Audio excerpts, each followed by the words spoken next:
Welcome to Buddha at the Gas Pump. My name is Rick Archer. Buddha at the Gas Pump is an ongoing series of conversations with, I'm changing that from interviews with, conversations with spiritually awakening people. I've done, I think, about 435 of them now, and over the past 8 years. And if this is new to you and you'd like to look at previous ones, go to batgap.com, B-A-T-G-A-P, look under the past interviews menu. You'll find them all organized and arranged there. This program is made possible by the support of appreciative listeners and viewers. So if you appreciate it and feel like supporting it to whatever degree, there's a PayPal button on every page of the site, and we appreciate your support. Thanks. So my guest today is Leslie Skylar, who, among other things, is an extremely patient person. We've been sitting here with her for nearly an hour trying to get the audio balanced, and she's been very tolerant of that. So this is a test we put all the guests through, Leslie, just to see if they're really all as spiritual as they say they are. So, Leslie, I'm going to read parts of your bio, but the first part that jumps out when you read it is that when you were 9 or 10 years old, you had a, as you put it, completely spontaneous, life-altering experience of satori, or enlightenment, that shook your world. Everything and every facet shifted unimaginably. Nothing was ever the same again. And this set you on a life course dedicated to understanding, honoring, and living what had been revealed. So what happened? Tell us about that. Right, well, great to be here, Rick, and lovely to have everybody listening to us as well. Yes, thank you. Welcome, namaste. Mm-hmm. Right, well, of course I was little. I didn't know, what was occurring, but I was out in the garden one late afternoon, sitting quietly, enjoying a little solitude, and all of a sudden, there was a tremendous sort of opening, if you could say that, and everything sort of was filled with light, and there was the most incredible revelation of life and the world and reality as being literally one living being, one living organism, unified, an absolutely overwhelming love and compassion, and a view that literally just shook me to the core. It wasn't just like looking out at a beautiful sunset. It seemed to be something that was actually penetrating in my being. Mm-hmm.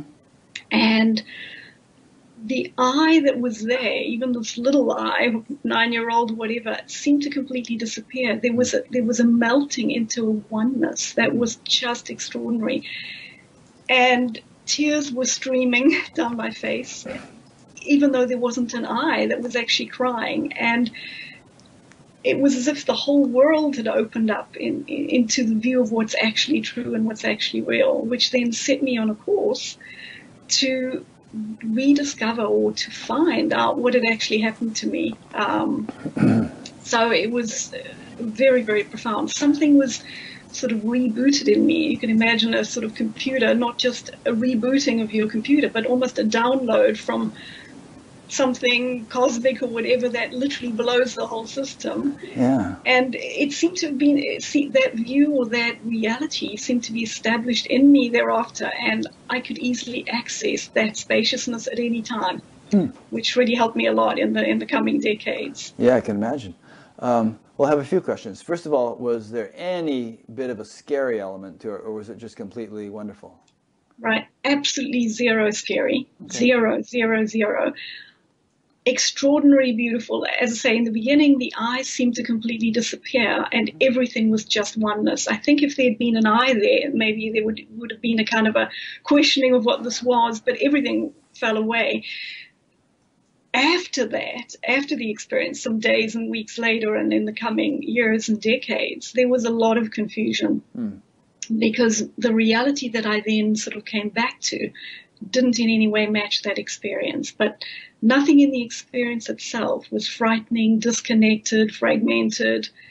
It was more real than anything I'd ever encountered. And, So it didn't feel like a dream or watching a movie. It was something that was a kind of a multi-dimensional thing that, that impacted me, as I say, at the core, and never left after that. Had you had any taste of anything like that prior to this?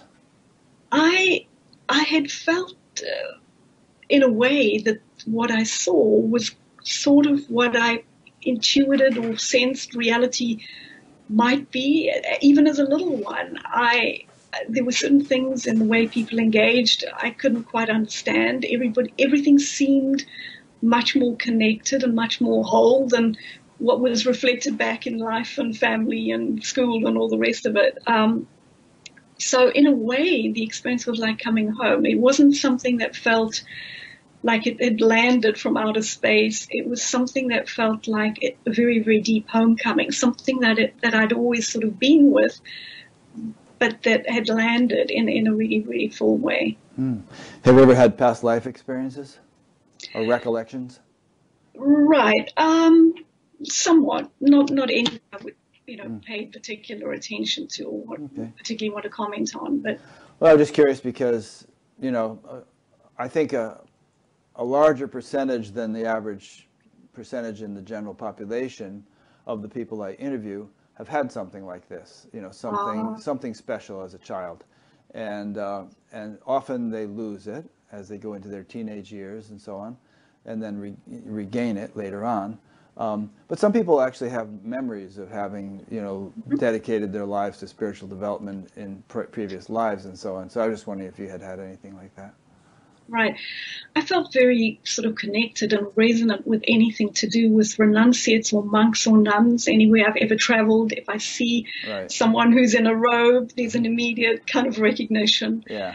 And in fact, the experience that I had at age 9 or 10 actually created in me a very deep desire to actually want to be a monk or nun. I thought that's what I was going to do. Yeah. Didn't end up that way, but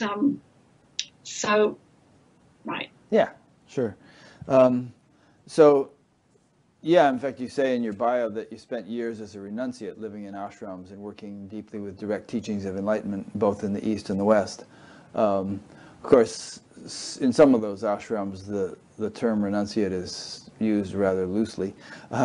So I'm not sure to what extent you were living a renunciate life, but I guess you were maybe were you? I mean, to a great extent. How many years did you spend doing this, and how austere was it? It was pretty austere, especially one of the ashrams I lived in. They were very serious pursuits. They weren't sort of things that you could dip into and out of. You had to qualify.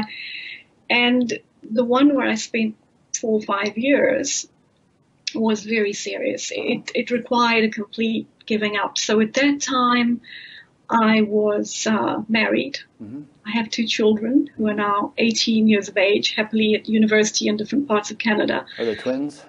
They're twins, right. So at that point, I was pulled and moved to actually leave everything. Wow. I didn't know how long I was going to leave for. I had an idea that I would maybe take my children with me, because all of these ashrams have communities where, you can have families and children. Didn't end up happening that way, but I basically had to leave everything. My friends, my family, my children, my money, the security of my home.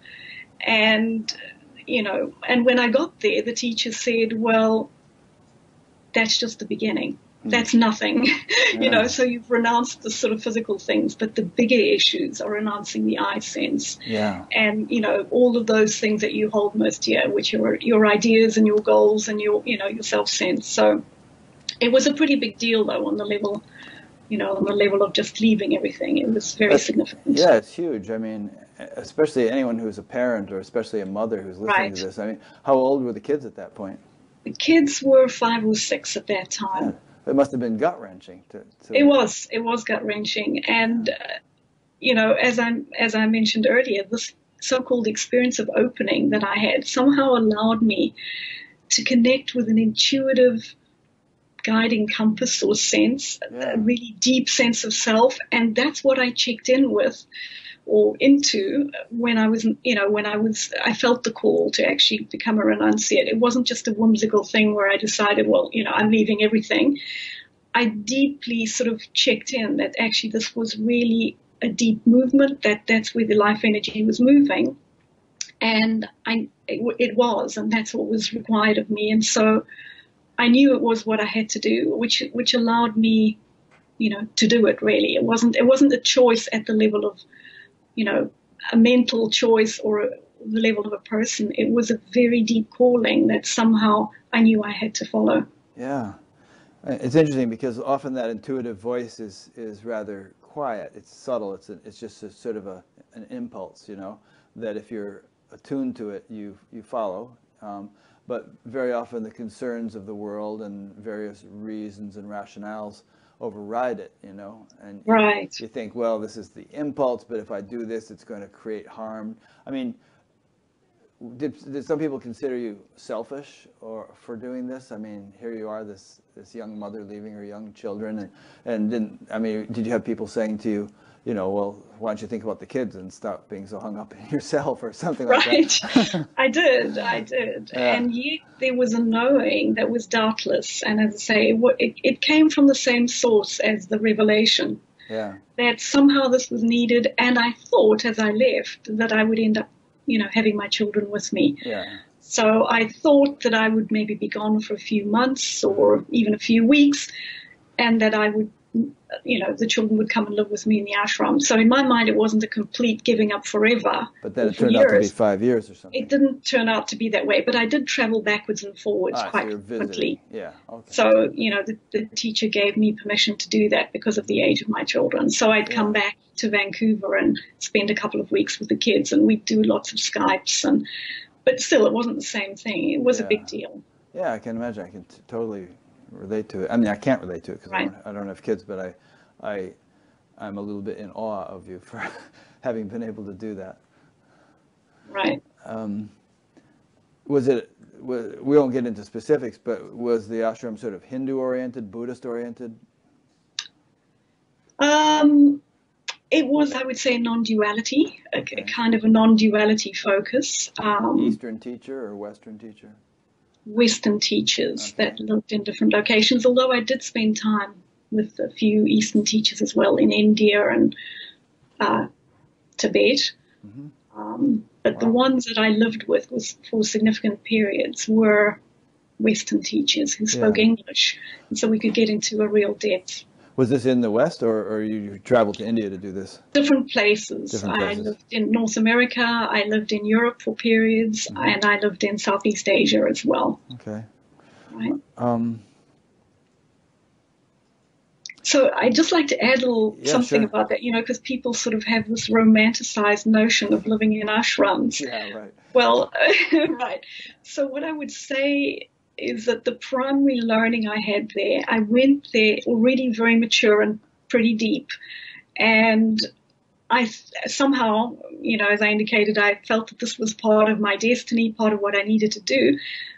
But I thought that I would gain a lot in terms of an understanding of the truth. And what my experience at these ashrams revealed was more about what was not true than what was true, which ended up being a profound teaching and a learning, really, especially in terms of the teaching work I now do, because I saw a tremendous amount about what can go wrong in the process of so-called teaching or assisting or guiding others. Yeah.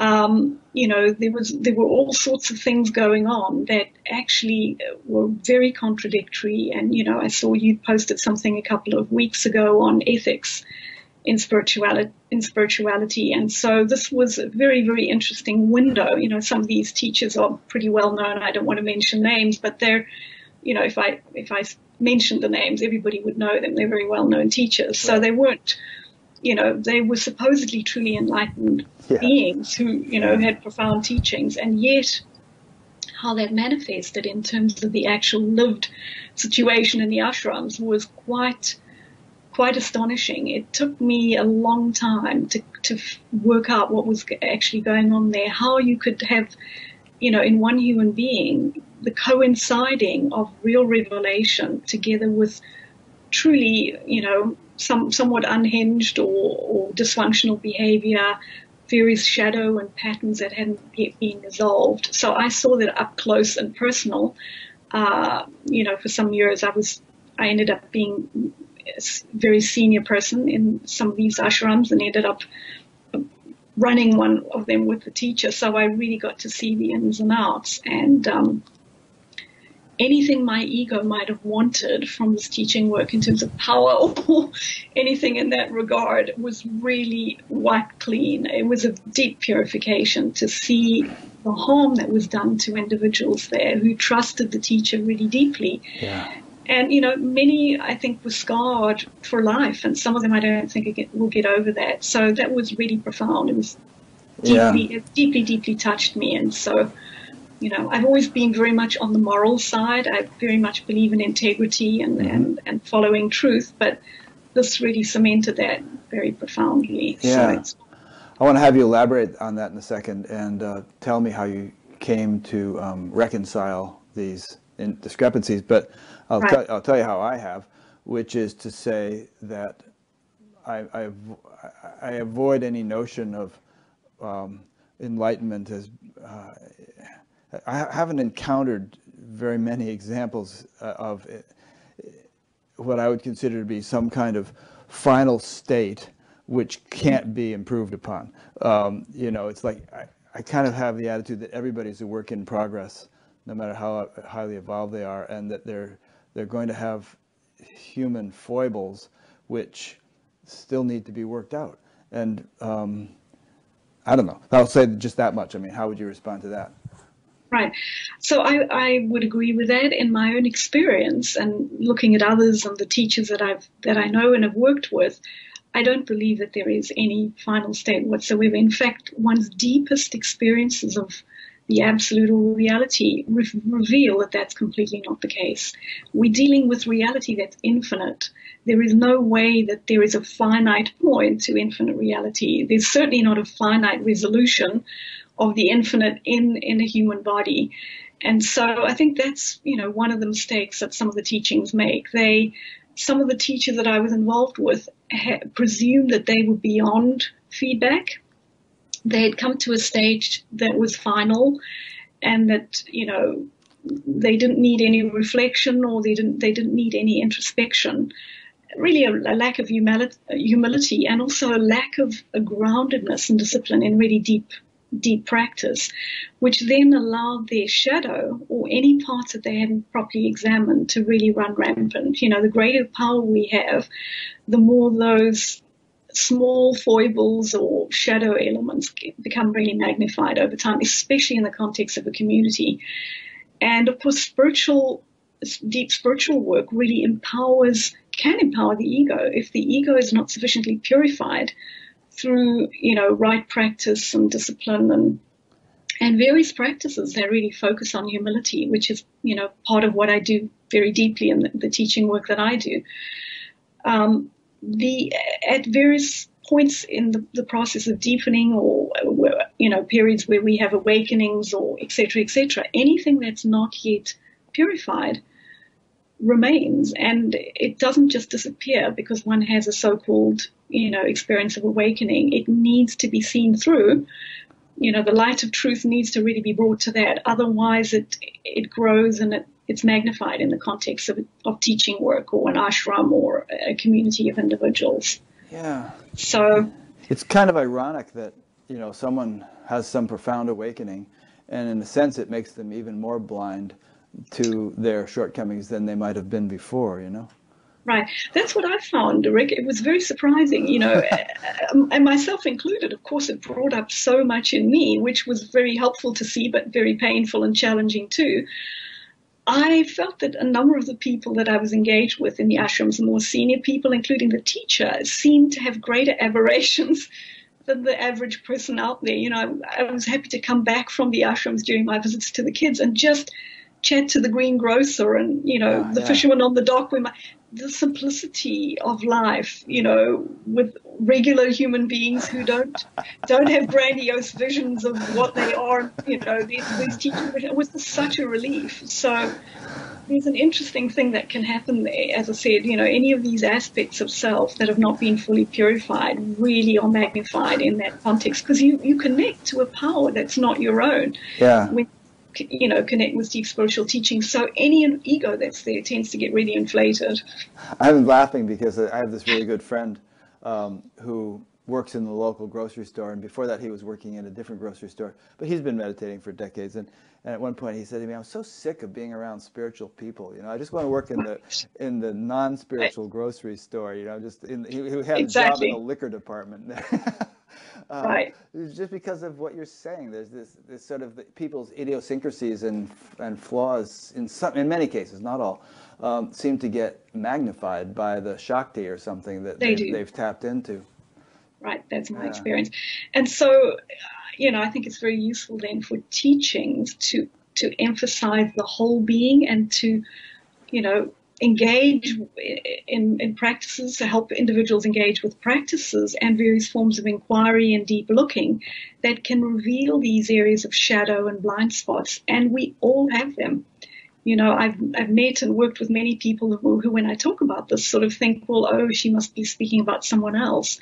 I've done enough spiritual work. I've meditated for 20 years or 30 years. I'm pretty clear. Well, that's just the point. You see, shadow is something that you can't see yourself. And so it's a real thing. Obviously, anybody who knows anything about psychology will know that these are real phenomena. And as soon as they are empowered with the Shakti of, source or this infinite spaciousness that we connect with as we engage spiritual practices, anything that's not purified will tend to really blow up and create some kind of ego inflation. And that's unfortunate because it arrests people's development then. If people are stuck in certain areas because they can't see where they are or where they're stuck, I see that as one of the most, significant reasons why people actually don't end up in a place in the so-called journey where they come to abiding realization. Mm-hmm. So I've distinguished, by the way, I think this is just an important point that I wanted to make, between what I would call openings or awakenings and what I would call abiding realization. They're not the same thing at all. Mm-hmm.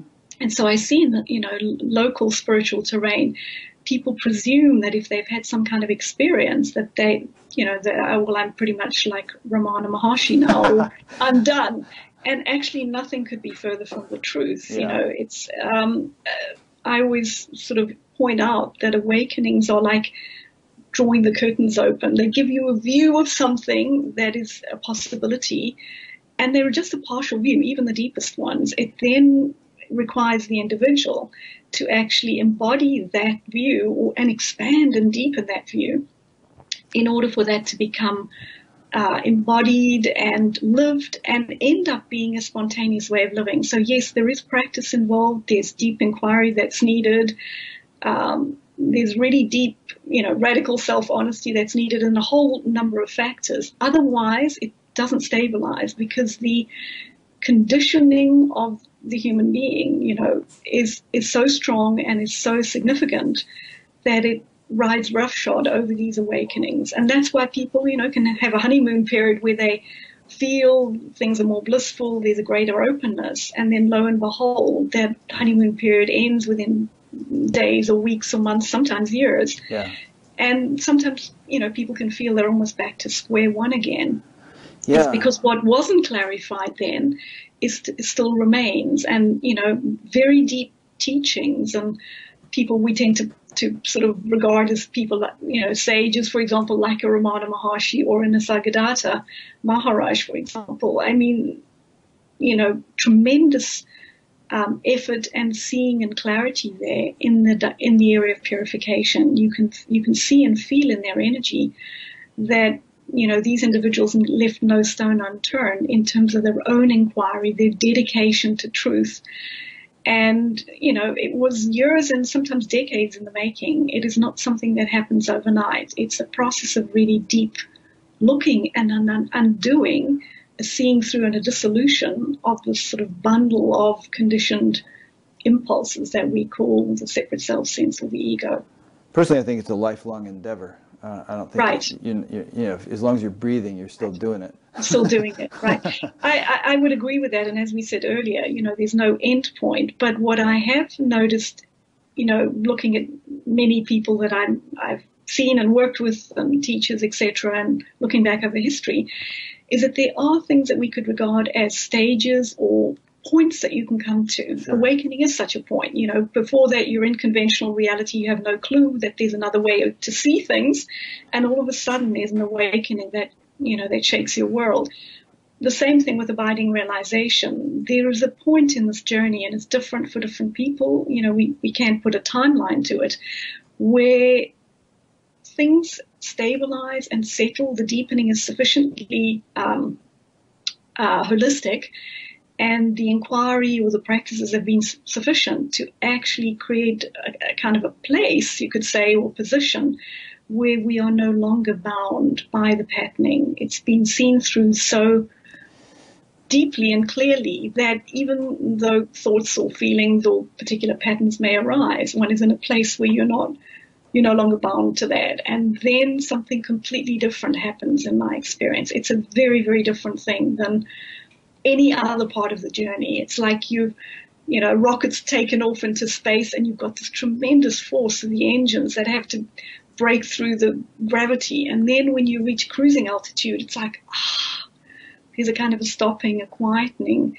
and there's a spontaneity that begins to take over, where there's not a doing anymore. You know, there's a, letting go even of practices. There's a spontaneous living as something completely other than what you always thought you were. One thing I've been thinking about in the last couple of days, as a result of things I've been going through with a friend and some people I've interviewed, is that, and reflecting even also in my own experience, is that there can be an abiding state, and it can be just, rock solid, 24/7, continuous thing, and one can, in a way, feel,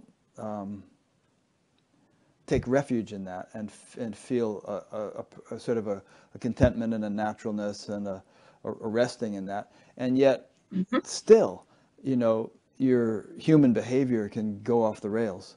And you may not even be aware of it, how crazy you're getting or how off you're getting, because there's this, it's sort of buffered by or softened by this sort of presence that just continues to abide. Can you relate to that? To some extent, what I would say to that, Rick, is that, if there's sufficient clarity, if there's sufficient self-awareness and self-understanding, and one has done enough really deep inquiry into the nature of reality, there really is a deep seeing of the way the patterning works in this particular body, mind, or whatever.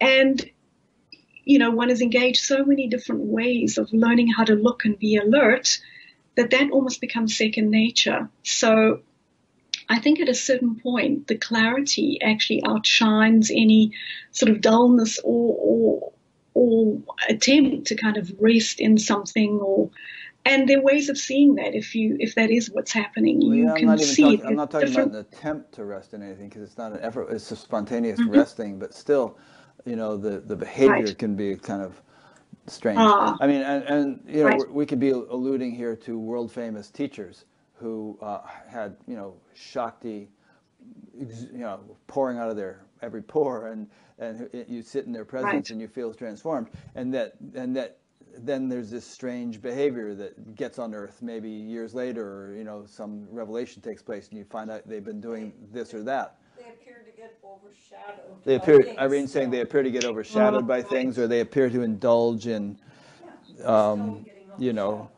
Yeah, and so and yet they'll come back down to the lecture hall the next day and be bright as a lighthouse. So you kind of it confuses people, and they wonder what's going on. Why does this almost seem to be the norm rather than the exception?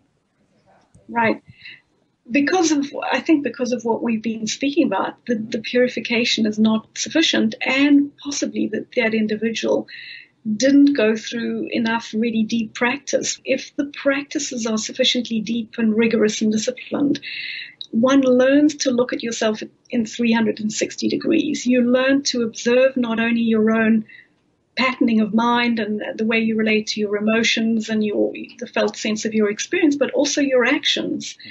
And if there's been a deep enough immersion in really clear teachings, that kind of awareness will alert you to your own actions that are going off the track. And if one isn't doing that, it's because there hasn't been sufficient, practice or clarification of some of these sticking points and the shadow. And one can say, well, why is that the case? Well, it's a deep process, and that's why there are so few that really come to a place where there's a real purification. Yeah. It's a really holistic thing. Every facet of the being has to be considered, from eating, one's relationship to other human beings, to sexuality, to the self sense. It's a multidimensional looking. It's not just about learning about the nature of reality.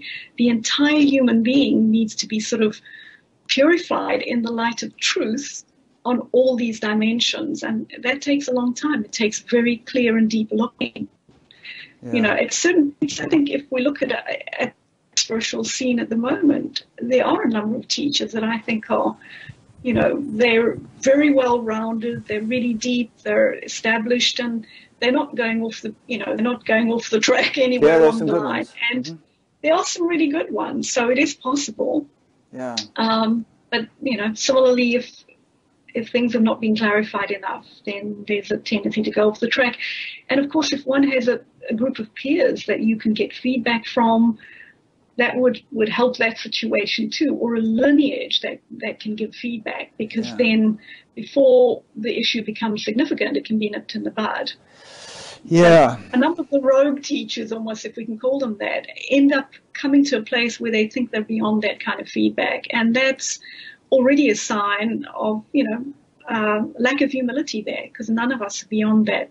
As soon as we think we're beyond any potential of the ego having any impact again, I think that's a real sign of delusion. It's just not true. Yeah. Yeah, and a lot of the most sort of notorious examples of this didn't have any peers because they were the top dog, And, Exactly. And so exactly. And in many cases, they actually forbade any kind of critical feedback, They did. And people would get booted out of the ashram if they offered it. So, they kind of painted themselves into a corner in a way. Well, we're not going to spend our whole interview talking about this one point, but it is an important one. And here's a letter, an email that came in from a listener, Barry Wadsworth in Sacramento. He asks, "It is said that in the Zen tradition that true cultivation occurs once one enters the gateless barrier, that is, directly experiences no self, impermanence, and the truth of dissatisfaction or suffering. If you agree, what practices are involved in further cultivation, and what does this lead to?" Right. Well, I would leave aside the talk about no self for right now, because that, in my view, is a very, very deep stage, and I think very few people in my experience have got there, so we'll leave that for the moment. The way I see it and the way I teach it is that it's not the ego self or the separate self that has to do this work of purification that we're speaking about. It's actually the light of truth itself. There are certain practices we can use that open the awareness to accessing different, you could call them states of being, a kind of state that you would experience, for example, in really deep meditation or in some kind of an awakening. It's a different, we could say, state of consciousness. It's not the sort of separate self sense that is simply looking at itself, trying to fix itself. In fact, quite the opposite is the case. We are nothing that we appear to be. Everything that is consciousness, is God. And I mean, those are very profound points. So we can then, that gives us an insight into seeing that the consciousness that we live with in conventional reality is a pinprick in the realm of what's actually possible. Mm-hmm. And the reason we don't access these deeper states is because we haven't learned how to do that. So I would say that the practices need to involve a teaching of people of how to rest in this deeper place that they can access in their own being. It's not a special place. It isn't the province of special teachers or human beings. It's our own true nature. So one of the practices that helps really deeply with this, and I'm sure you can attest to this from your TM background, Rick, is is meditation. I think meditation is a very profound and important practice. It's something I advise everybody that I work with to do, because what we do there is we learn to actually access, you could say, a part of our being, the deepest part of our being, that isn't subject to mind. And with really deep, clear meditation, we are practicing no relationship to thought and feeling. That results in a quietening of the mind and almost a sense of objectivity, as zooming out, where we can then begin to actually embody, not just conceptually, we're not going to some kind of spaciousness in our mind, we actually have to feel the depth of this higher vibrational frequency or different state of consciousness in our own being. The heart rate drops, the being quiets, you feel the heart soft, open and undefended. And that kind of stilling of the mind and ability to learn to practice no relationship to thought and feeling is a real gateway to deepening, as one example. And there are a number of other practices that I work with and I teach. Some of the most profound, I think, actually come from the Dzogchen tradition, which is a type of Zen Buddhism that has been taught by masters in Tibet and Nepal. And that focuses very much on direct experience. There are practices that orient you and teach you, essentially mimicking abiding realization, to live life, your everyday life, when you're cooking your breakfast and having a shower and going to work and talking to your family, from the same depth of consciousness or awareness that you do in a meditative state.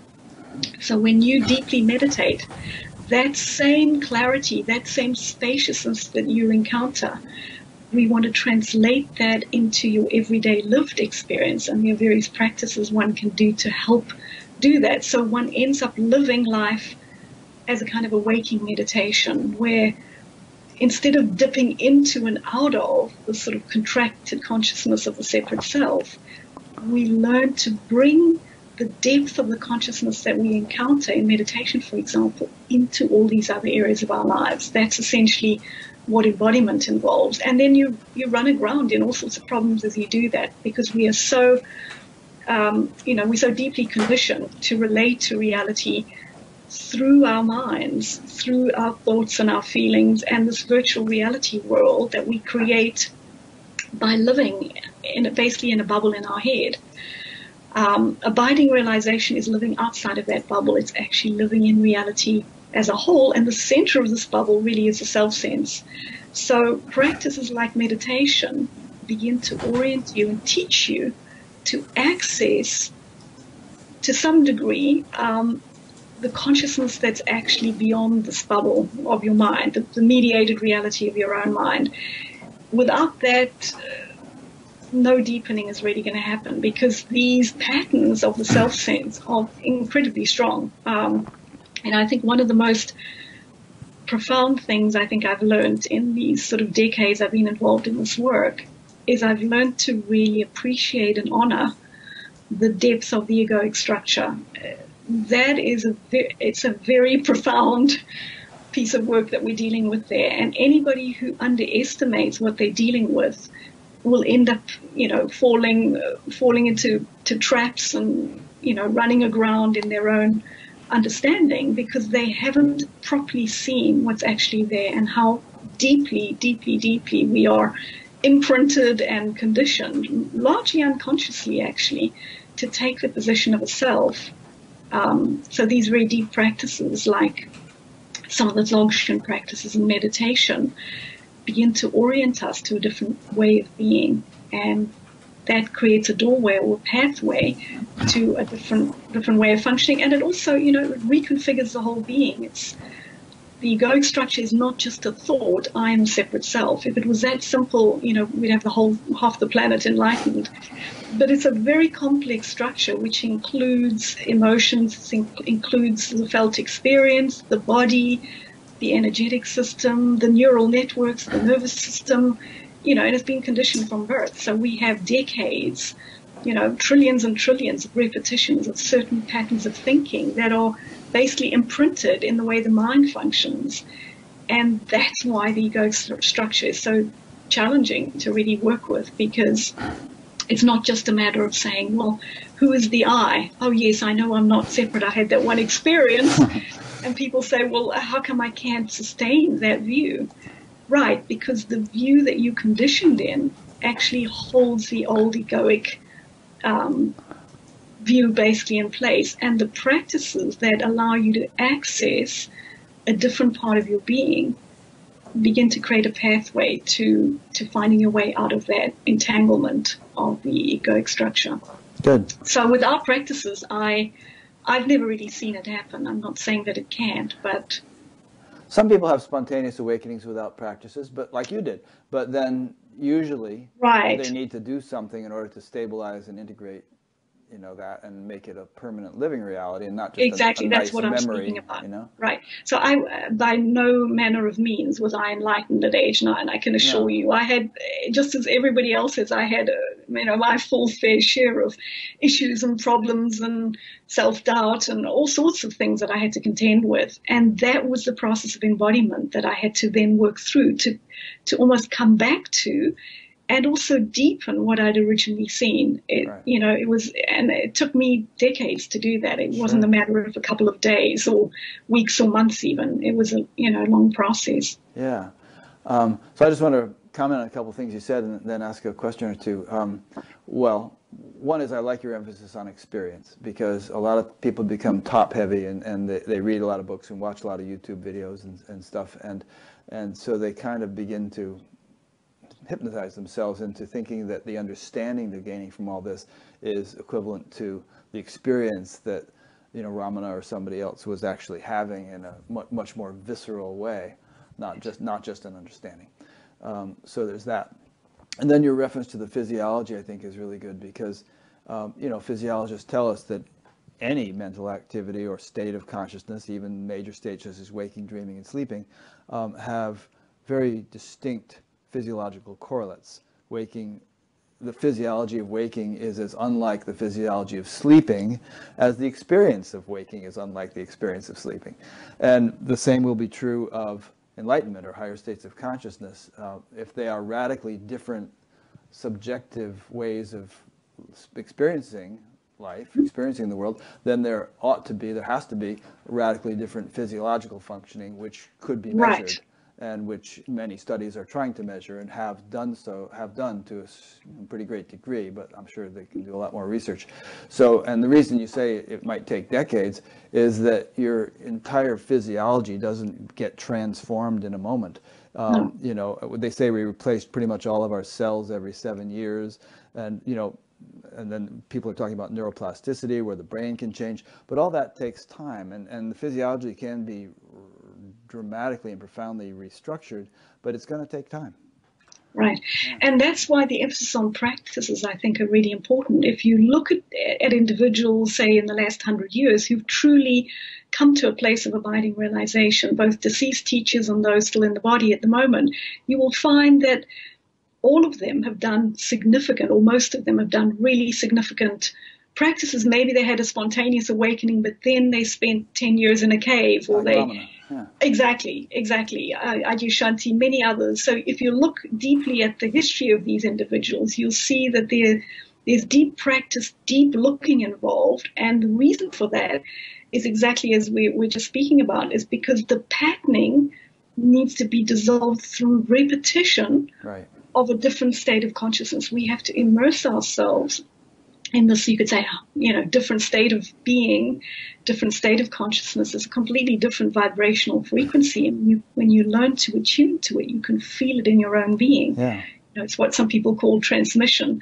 And that you can't do that by commanding it into your experience. Like, the mind decides, well, I want that now. It doesn't work like that. It's like anything that in life where you have to learn something. It's like a little kid practice. saying, I want to be a grown-up now. Right. Exactly. Or, I want to be a master chef right now, or, world famous class pianist. Exactly. Yeah. Anything takes practice. And in that practice, there's trial and error. You learn where the erroneous views are, you purify things that you're holding on to. There's a deeper and deeper surrender as you engage with these practices to what? to that which is your own true nature, which is this completely different state of consciousness. It's, it's entirely different to conventional consciousness. And the practices allow you to literally reconfigure the being. So one's brain almost begins to think and function in a different way, which impacts the nervous system. It literally does. Literally, and as you mentioned, many studies on meditation and other things are showing that to be true. So the repetition of repetition of the accessing of these deep states is absolutely crucial to rewiring the being and reconstituting the being. If one is interested in any kind of abiding realization, it's not going to be done without practice. So yeah, there's also a safety issue. You wouldn't want to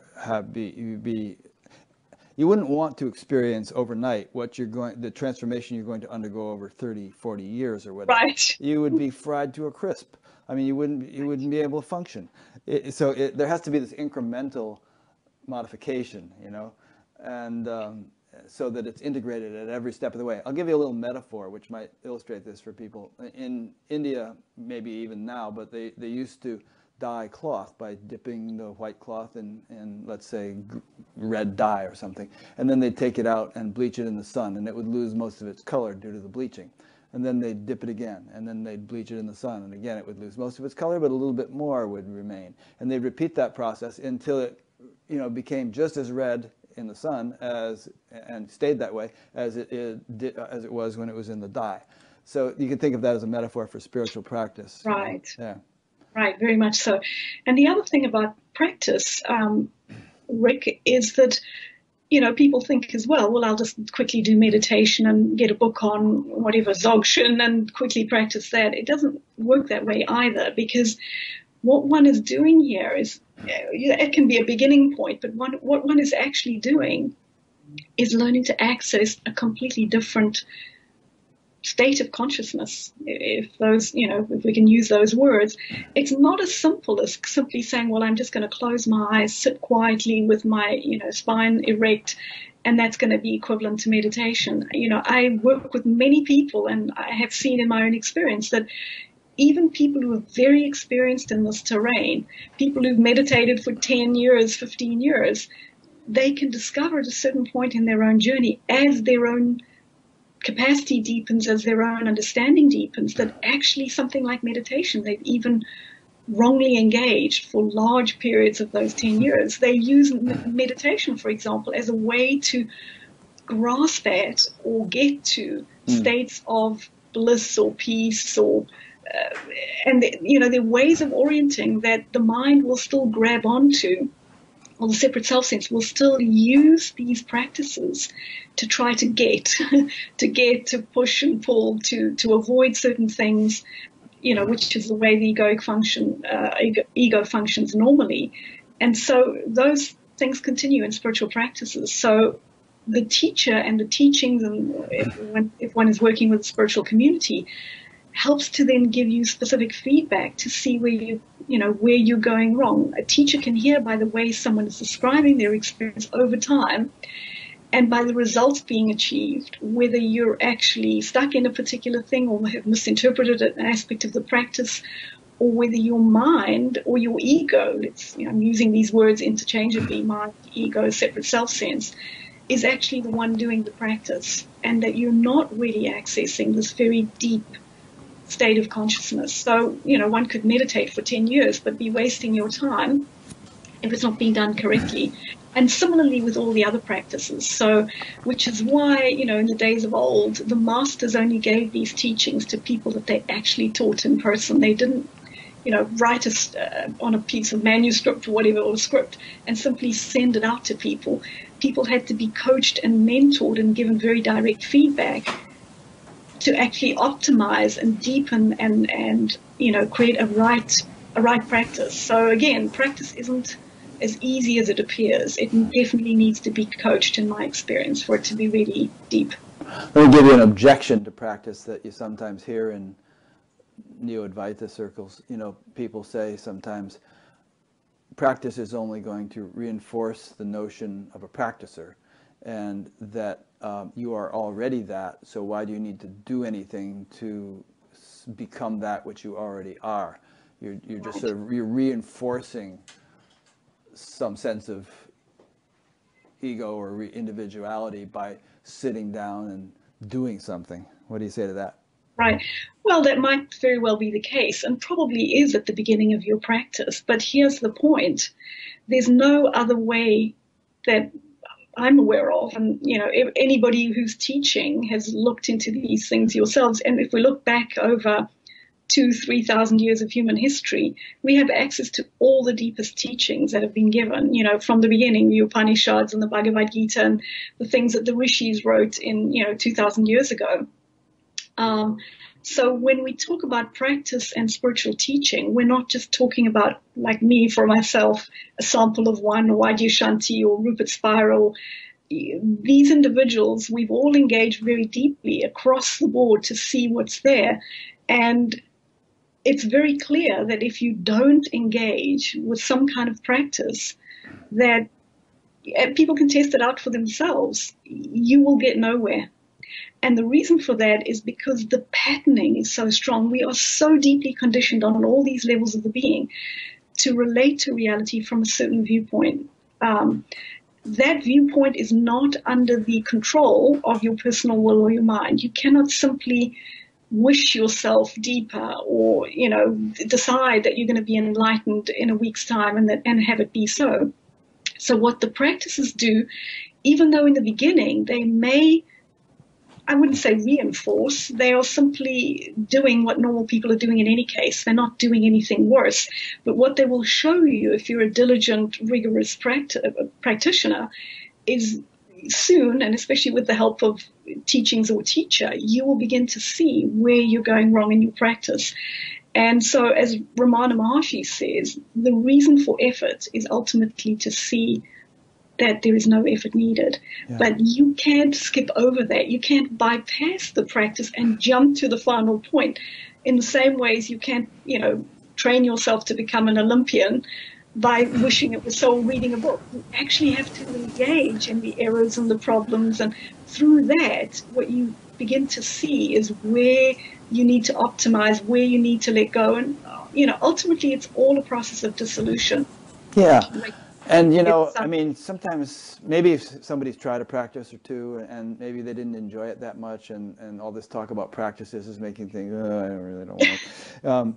But right. Practices, they don't have to be effortful and they can be very delightful to experience. I mean, right. I've been meditating a couple hours a day on average for almost 50 years, and it's never taken discipline. And believe me, I was not known as a disciplined person when I started this. All my friends thought I was going to just quit in a week or two and be on my next fad.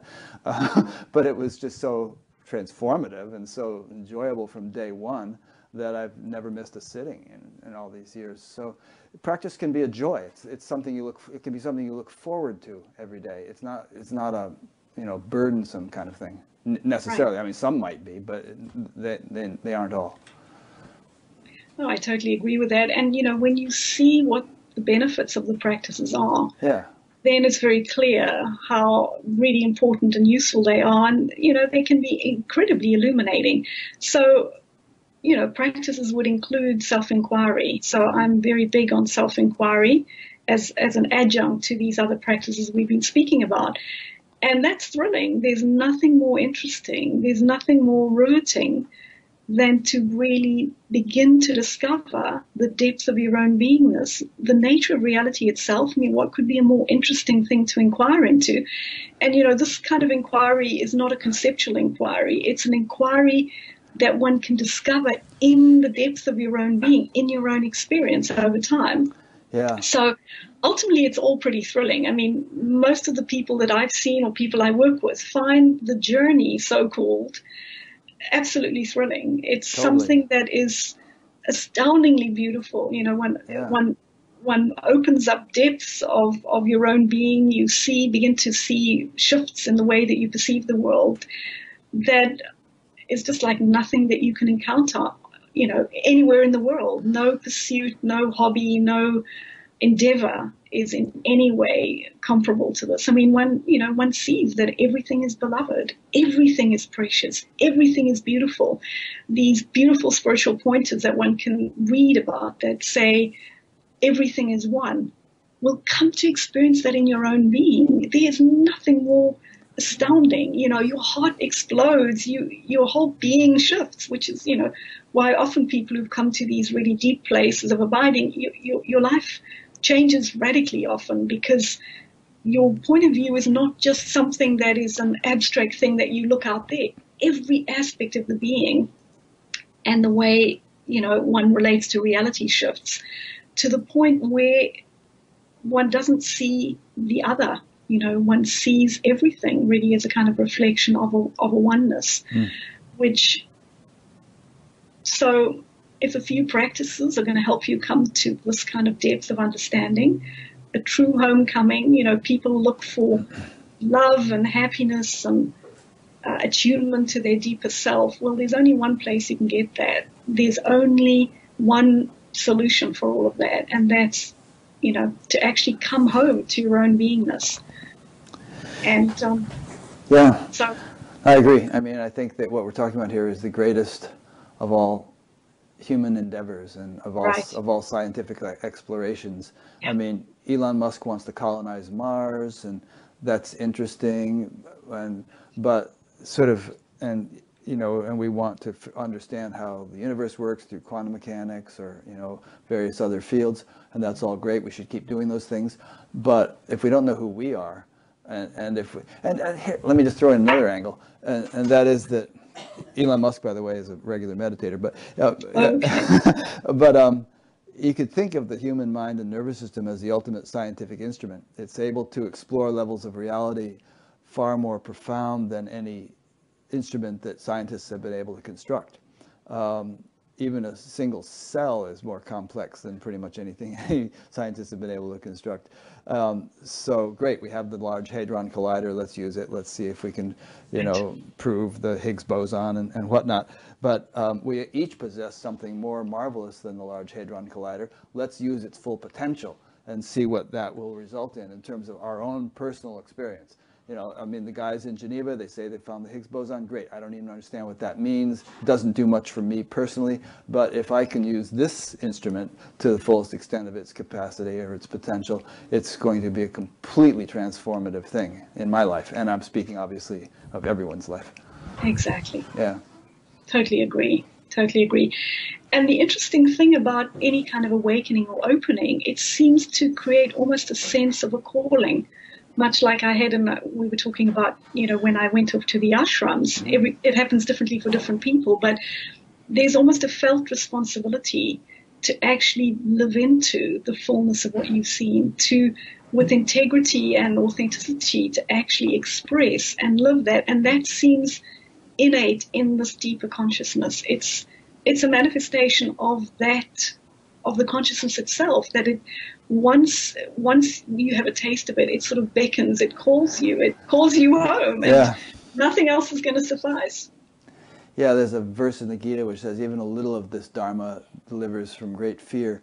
But you're right. I mean, it's not just this aspiration that we're describing, this endeavor, is not just an individual thing. It's God working through anyone who wishes to sign up for the project, and it's working through everyone, obviously. But if you become a conscious participant in what I regard as the deep evolutionary trajectory that has been evolving the universe for 14 billion years, it really accelerates, that divine intelligence working in and through you. Right. Yeah. Totally agree. And, the beautiful thing is the journey often starts for people as something that they want to get for themselves. They want to get rid of suffering. Yeah, they want to find their way out of a problem. And that's get over fine. insomnia, whatever. Right. Yeah. And that will purify itself over time. Yeah. The motive will shift over time, where there's a deeper and deeper connection to truth itself and to just wanting to live this itself as one is purified. And, ultimately we discover that the journey we thought we were on individually to come home to ourselves is actually something completely different than that. It's literally awareness coming home to its own being. It's awareness becoming conscious of its own beingness. Oh. And there ultimately isn't a personal dimension to that at all. the deeper one goes, the more the personal is just a memory of something that one felt in the past. It just isn't like that. You literally are lived by this deeper consciousness that doesn't have a self center. It's I speak about it as a centerless center, and I felt that from the first experience, a deep experience I had at age 9 or so, and it was one of the things that profoundly confused me. I couldn't understand how I ended up in this particular body. And I remember as even a teenager and many times in my life, it's almost as if what had happened is there'd been such a shift in the being that I then had to integrate the level of form, not the other way around. It's like I'd landed in the depth and I actually had to integrate the form, whereas, many people work from the sort of shallow end into the depth. And so there was such a felt sense of oneness that was prevalent, and it was like, how did I end up here? I couldn't quite work out how this consciousness, this awareness, seemed to be specifically only able to feel, sense, taste, touch, and smell through this particular vessel. It like confounded me. Yeah, why is it localized to this? Because it's not localized in and of itself. So why? I mean, you're not seeing things through my eyes or through the dog's eyes or through the billions of other eyes and ears and so on in this world, or trillions in this universe. So how does the ocean manage to get so squeezed into a drop? Is that what you're getting at? Right. Yeah. Right. But even the sense, the 5 senses and the way the body functions, it's a very deep part of the illusion of being a separate self, because it appears as if all I can do is taste, smell, and see and hear from this particular vessel. And that deepens the illusion of being, a separate self.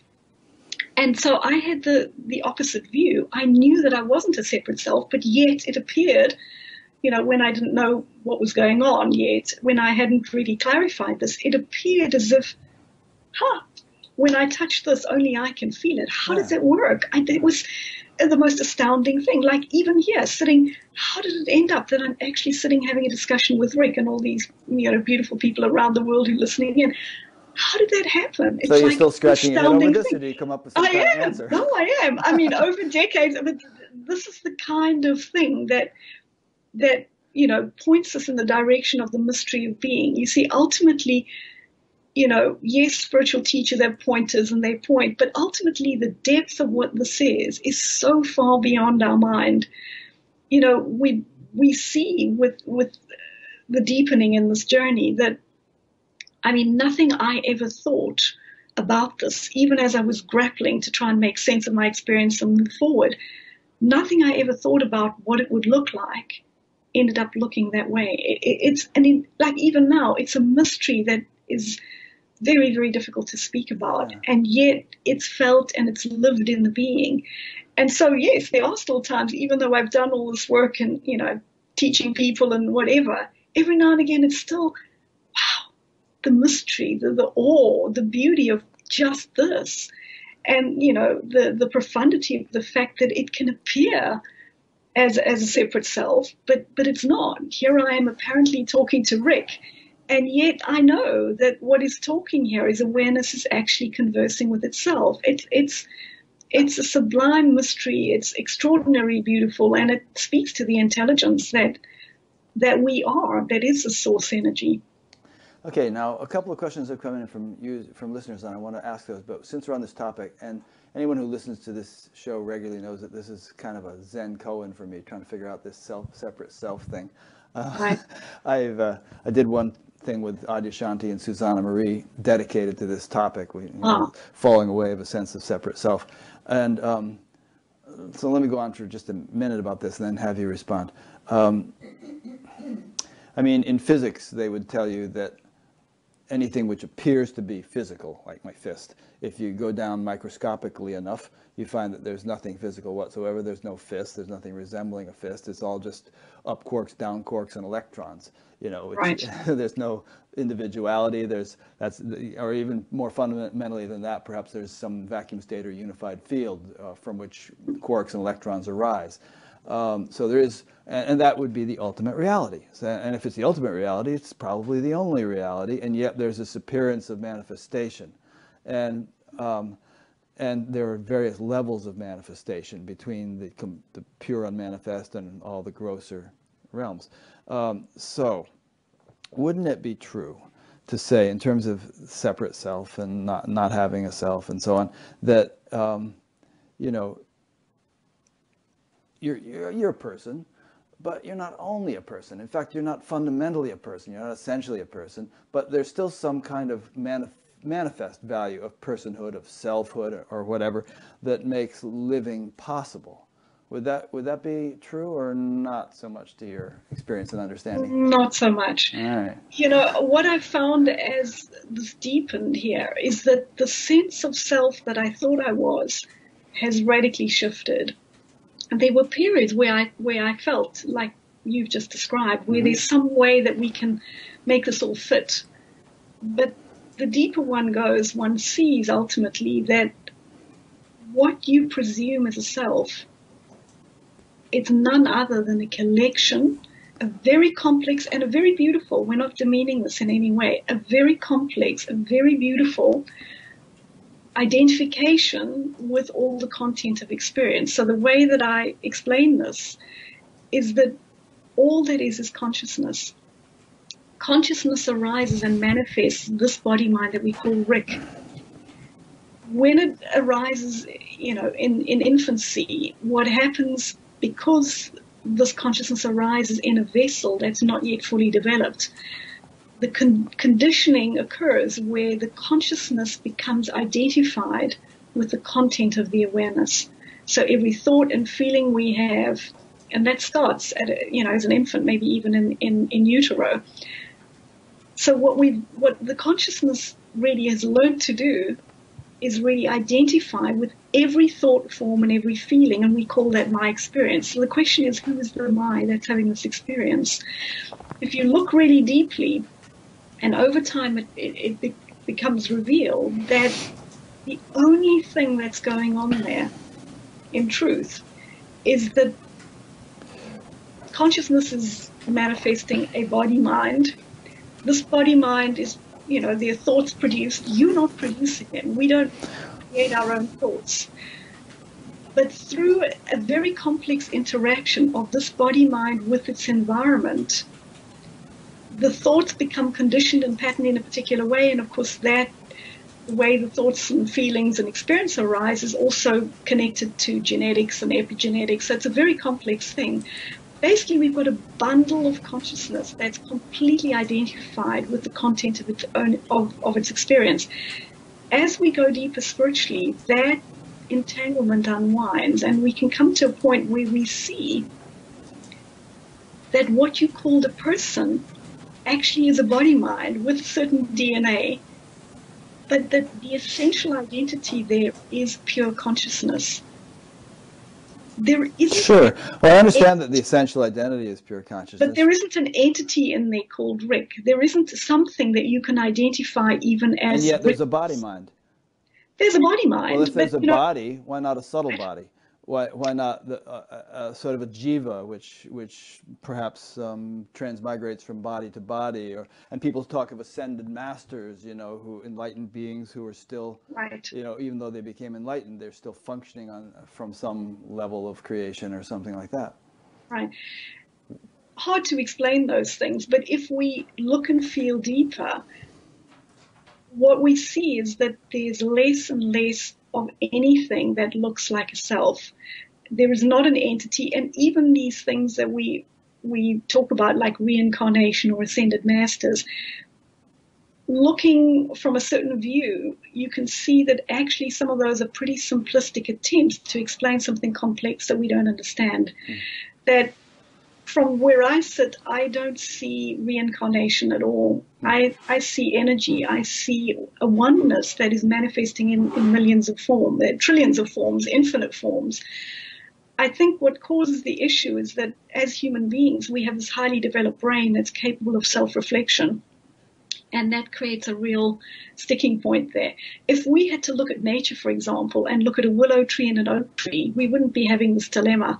We have oak and we have willow. They're two different forms, but you don't presume that there's a Mr. Oak inside the oak and a Mr. Willow inside the willow. You see, there's a way, and one may not be aware of it until you look deeply, but there's a deep unconscious presumption of a kind of an entity, self that actually is a kind of an entity, somehow in a mysterious way, sort of inside this body mind. There is no such thing. It doesn't occur. So in a way, you and I are like an oak tree and a willow tree. There's an oak tree, here's a willow tree. There's a blue rock and here's a brown rock. We are simply forms that consciousness manifests. And these particular forms happen to have a very highly developed, brain function, which makes us capable of self-reflection. That's the function that creates this apparent identity. It doesn't occur in any other living forms that we are aware of. And the deeper you go, the more you see that that whole thing is an illusion. It doesn't exist in the way we think it does at all. The deeper you go, the more you see that there is just life force, there is just life energy. Everything is God, and it's equally God. And when I'm saying equally, I don't just mean Rick and me and everybody watching, all those engaged in spiritual practice. I'm talking about an earthworm and a rock and a cloud and Jupiter and the formless. All of it is equally a pure manifestation of this consciousness. Yeah. There's a couple points here. I don't know. I'm not going to belabor this too long because I could go on all day. Firstly, a couple of Sanskrit things. In Vedanta, there's one term called mithya, which means dependent reality, and they use the example of jewelry or pots. Pots are made of clay, and really there's no pot, there's only clay. And Right. yet there's a form of a pot which you can do things with. And so they use that to sort of come to terms with the fact that we have all these apparent forms and body minds and everything else, which are essentially nothing other than God or nothing other than Brahman, even though they appear to have forms. But so there's a sort of a concession to relative reality for the sake of practicality. Pots, jewelry, whatever. Right. We know that ultimately they don't exist, but relatively we say, yeah, fine.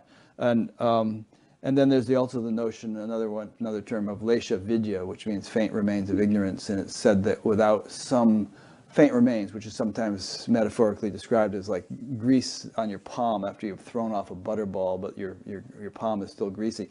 Without that faint remains, living wouldn't be possible. There has to be some ability to distinguish between body and wall and body and rock and, Right. and whatnot. And again, in the same breath, they would say ultimately there is no self, but relatively there's some kind of manifestation and perhaps even a subtle self, just as there's a gross body, there could be a subtle body, and the whole package makes it possible to live and to embody the ultimate reality as a living reality. And just before I stop, here's a quote from Winnie the Pooh. I think this must have been Eeyore. The quote is, "There must be somebody there because somebody must have said nobody." Go ahead. Right. Well, this is a really deep inquiry. It's not actually possible to settle this matter conceptually. No, it isn't. They are really, and look, it's interesting to have this discussion, and maybe those listening might be intrigued to look deeper, and I would encourage you to do so. With deep practices, pointers, and certain kinds of teaching or teachers, one can be pointed to actually explore this territory. For example, no self territory, I work with that, with people who have come to a stage where they're ready to do those inquiries, not before, because there's a certain readiness and capacity that has to be there. Otherwise, it's just a conceptual inquiry, and all I can give people then are new beliefs that they will attach to, like, okay, now I know I don't have a self.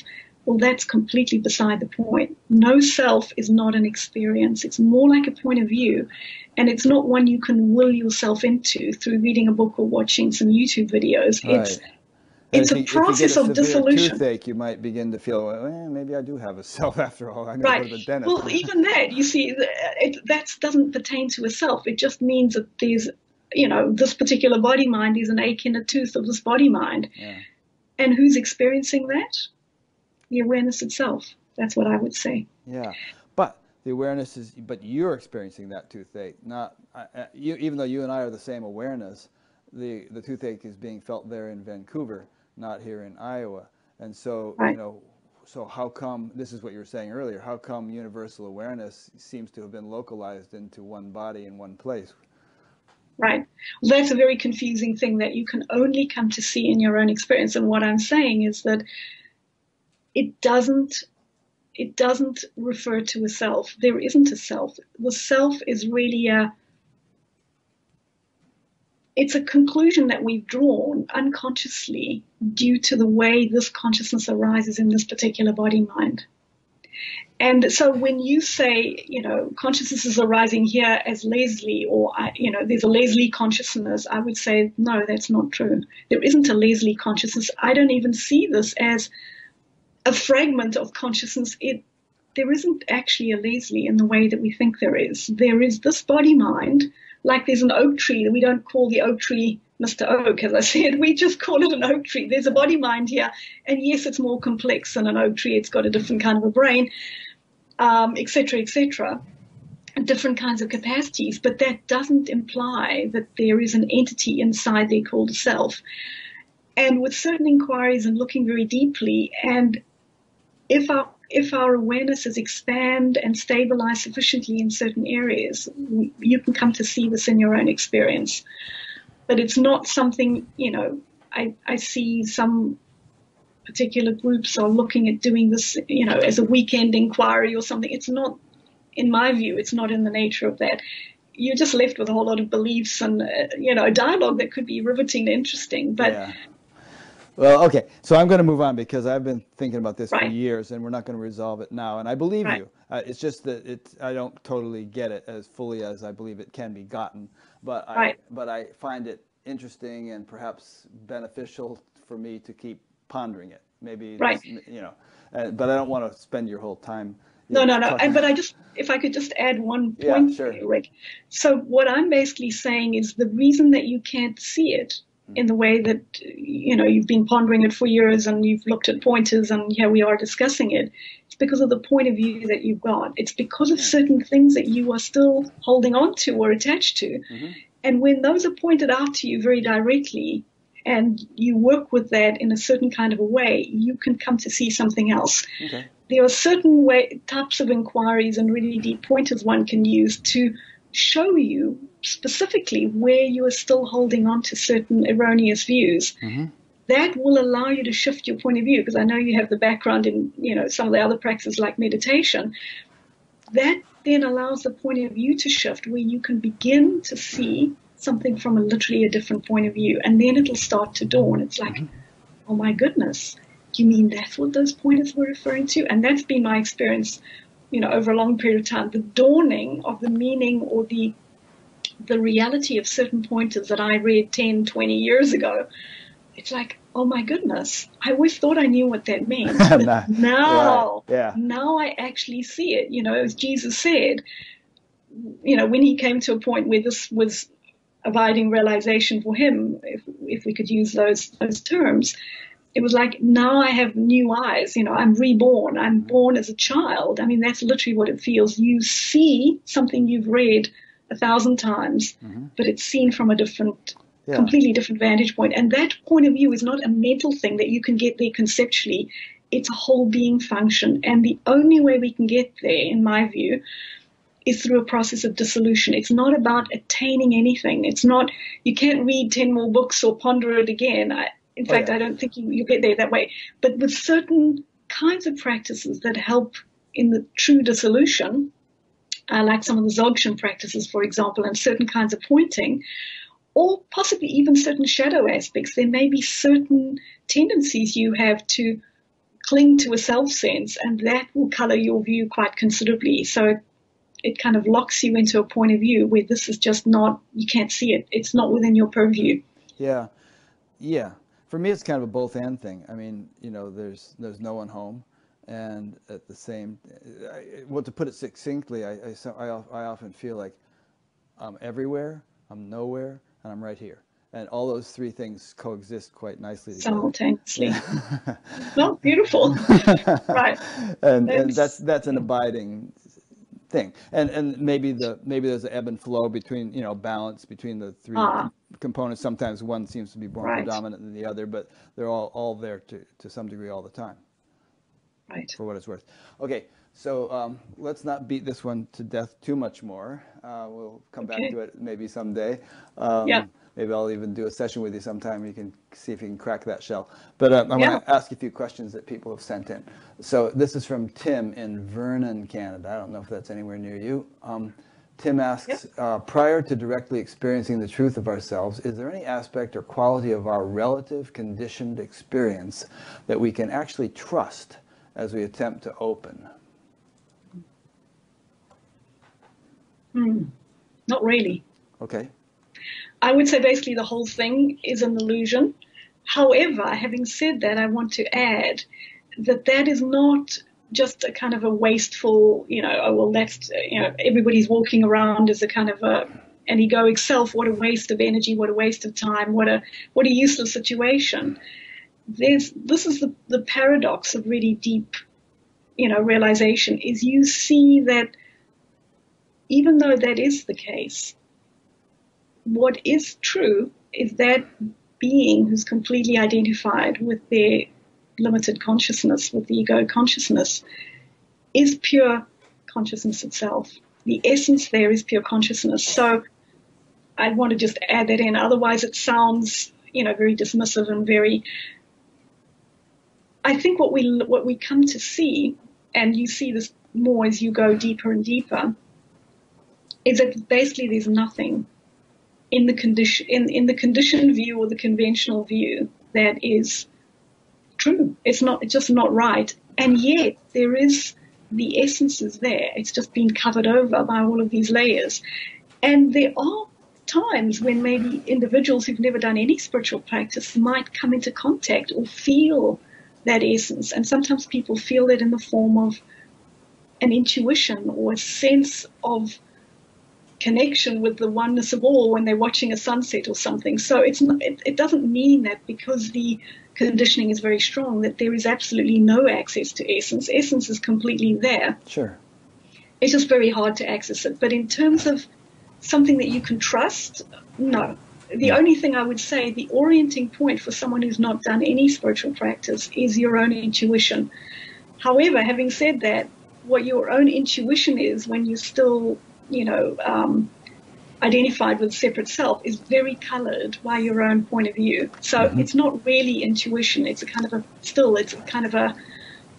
an appendage really of your ego, but still there may be little aspects of the essence that can kind of be felt through that. The light can be felt through that, and you want to trust that. And then, Tim, I would encourage you to find a teaching or a teacher that you resonate with and engage deeply, because if you simply attempt to deepen in your own point of view, in your own life, in your own self, by reading a few books or whatever, if one is really serious, it's not going to go deep enough, because what you're doing is you're trying to find something within the point of view that you're already existing in. It's like you're in a bubble.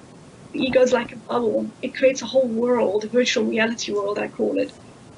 You're looking for truth in your own virtual reality world. It's not possible to do that, which is why we need teachings and practices like meditation that allow you to begin to access something outside of this bubble. Meditation does that. And key pointers and teachings do that. They show you the pathway out of your bubble to something else. Good. Okay. Yeah, I mean, the thing you said about intuition, there's that verse in the Bible about seeing through a glass darkly, and then later on it becomes clear. So, exactly. I mean, pure consciousness is there, or we wouldn't be conscious. Right. That's exactly. why we are conscious. But it's filtered or occluded to a great extent. It is. And very much you so. mentioned earlier in our conversation about purification, and we talked about the nervous system as a sort of an instrument of the divine through which that is lived. So the instrument needs to be continually fine-tuned and purified and rendered more and more capable of reflecting clearly and fully this sort of inner awareness. And there's great discussion about this in the spiritual literature, and talk of samskaras and kleshas and exactly. sattva, rajas, and tamas, and all these and kundalini mechanics, and all sorts of explanations as to how the nervous system might not be functioning up to its full capacity for expressing pure awareness and how it might be made better able to do so. Yeah. I completely agree. Yeah, beautifully said. Okay, so here's another one from someone named Kranti in Baltimore. And this looks like, judging from the last name, it looks like an Indian person.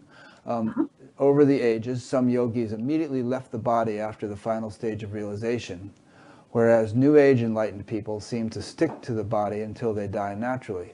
How do you explain this contrasting behavior? And I would actually question that question, because if you read all the Vedic literature and the literature of other things, people don't just check out as soon as they get enlightened. They stick around and usually teach people. So I'm not sure what she means by that, but do you have a response to that question? Not particularly. I think, again, that particular reference comes from a certain teaching with a certain tradition, a certain point of view. Yeah. I mean, the Buddha stuck around, the same Shakara way. stuck around, Rama Right. stuck around, So. Right. I think basically the way I would see it more is that the body mind, the vessel itself, has a certain destiny that will live itself out. I think, all that actually happens with enlightenment is that you come to see that you are not the body mind. You are not this vessel that you thought you were. I remain as I am, and the body mind, as Nisargadatta said, continues its destiny. So that, if the destiny of the body is to live until you're 90 or 100 or 52, then so be it. Right. Yeah. Okay. Personally, I think it's, well, I don't know.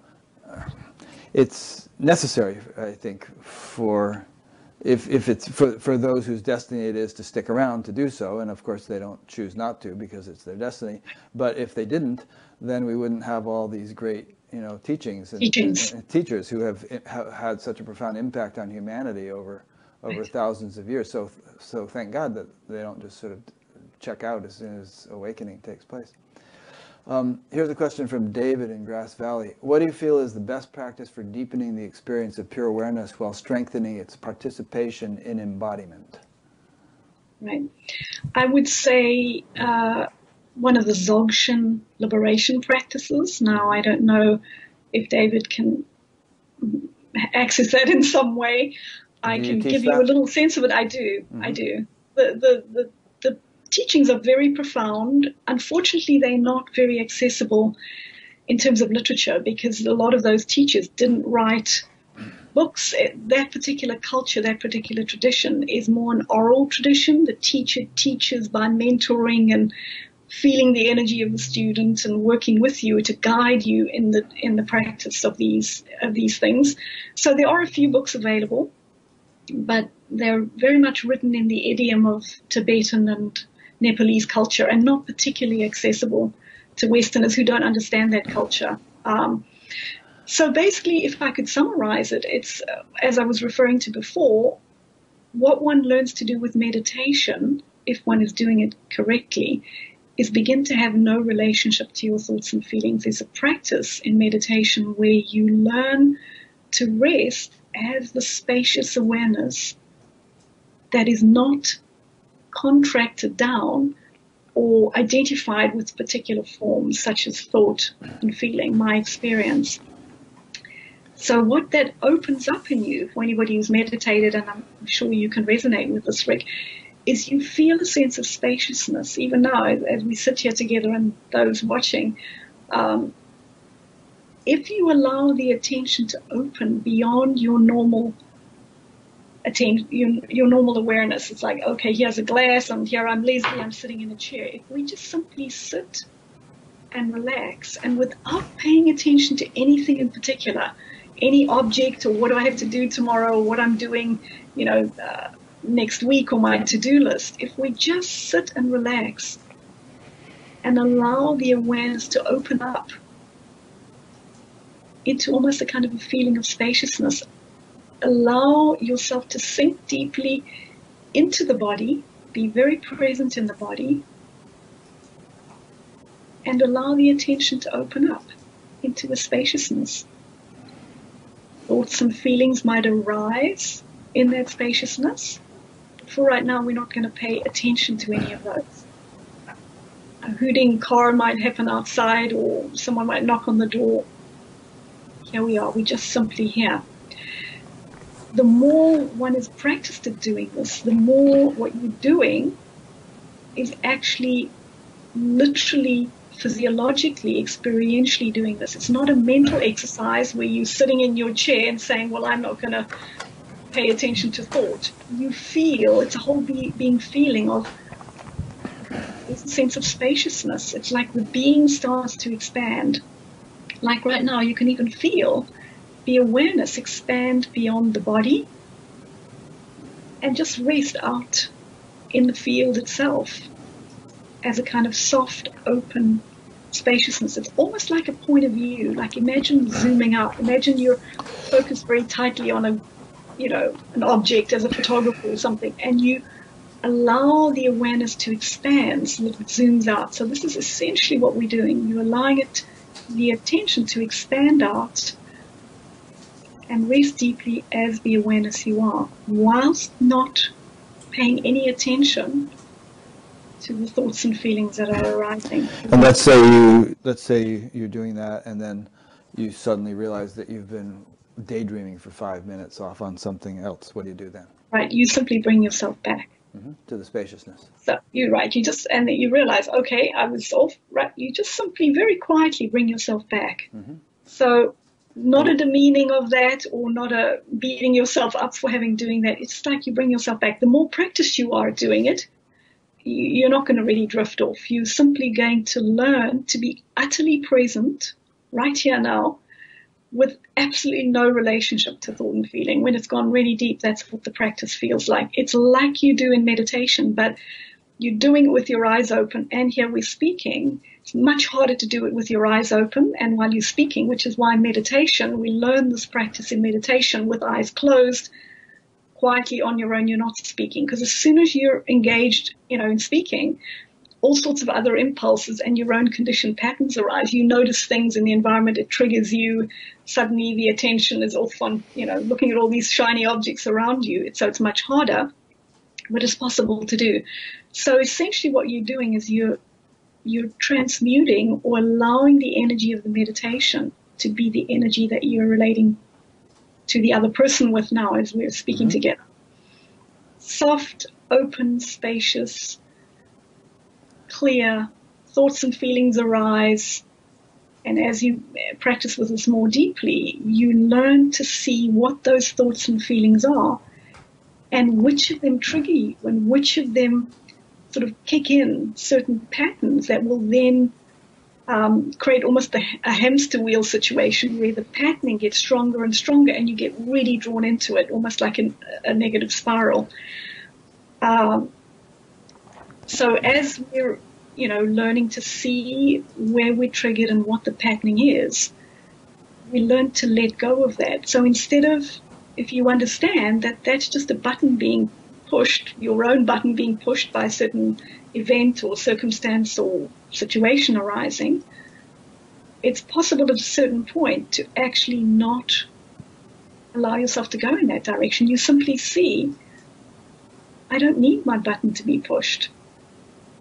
I know that this is not, that the patterning that's arising is actually not me. I know it doesn't define me or the way I am, or it's simply a pattern that I've learned to sort of identify with. And, people do this in all sorts of ways in life. People who go on a diet, or people who learn to ride a bike, or we're practicing this fundamental movement all the time in different ways. In the spiritual practices, it's just a much more subtle, deeper version of the practice. So we learn to actually not relate to our experience through attaching to thoughts and feelings and creating a virtual reality world that defines me. In a way, by identifying with thoughts and feelings and our own experience, we've taken this infinite reality and we've condensed it down into a pinprick, and we put a flag on it and said, this is Rick, this is Leslie, this is me. When in fact what's actually there is an infinite field of consciousness. In a way, it's an arbitrary marker. The fact that you say Rick is the body mind is in a way an arbitrary marker. I'm saying the physicality of the body and the five senses is what helps create that illusion. But why do you define your experience as limited to your physicality, you see? Anyway, so these are some of the things you begin to see when you do this practice. It's like, okay, none of these patterns that are arising are actually me.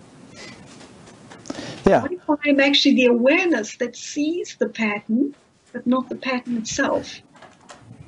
Now, thousands of people are going to listen to this interview, and perhaps let's round this out a little bit, what you've been saying now, so as to give people something they can actually sit down and try. They can even pause the interview right now and sit and do this, or they could do it tonight when they get home or something like that. So I want to ask you a couple questions that these people might ask so they have a little bit more instruction. One would be like, for instance, I asked you about wandering off on thoughts. Another would be like, let's say you're not wandering off, you're very much aware that you're sitting there, but you're feeling sleepy, or you're feeling anxious, or you're feeling bored, or you're feeling antsy, and you don't feel like sitting there any longer. What should you do then? Right. So what you would look at is where that movement is arising from. So for example, you're feeling bored. What is boredom? Where is that arising from? So I make a distinction between two facets of your being. One of the facets is what is true. It's this pure infinite field of consciousness that you are. The other is a very contracted, narrow field that you've defined yourself as in the body-mind. So what we want to learn to discriminate between is whether you're actually acting from the energy and the attention and the point of view of the self-sense, or whether that movement that's arising is coming from the pure consciousness itself.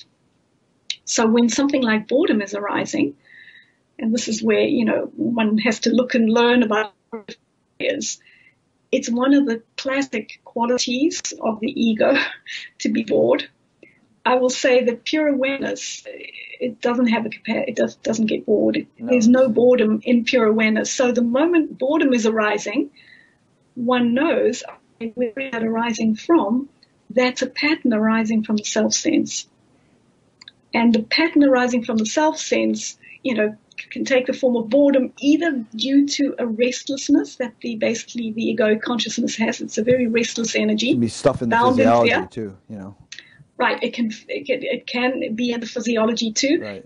And there's also a kind of an inertia. It's got two flip sides. The egoic energy tends to either be restless. You'll notice some people who are new meditators, for example, will sit down to meditate, and within a few minutes they need to reach out and check a cell phone or wonder what's happening on Facebook. Or can you see? It's that restless energy. It's like the self-sense, when it's not practiced enough, is very bored with just being. So if you're feeling the restlessness, let's say, do you want to try to tune into the physiological counterpart of it?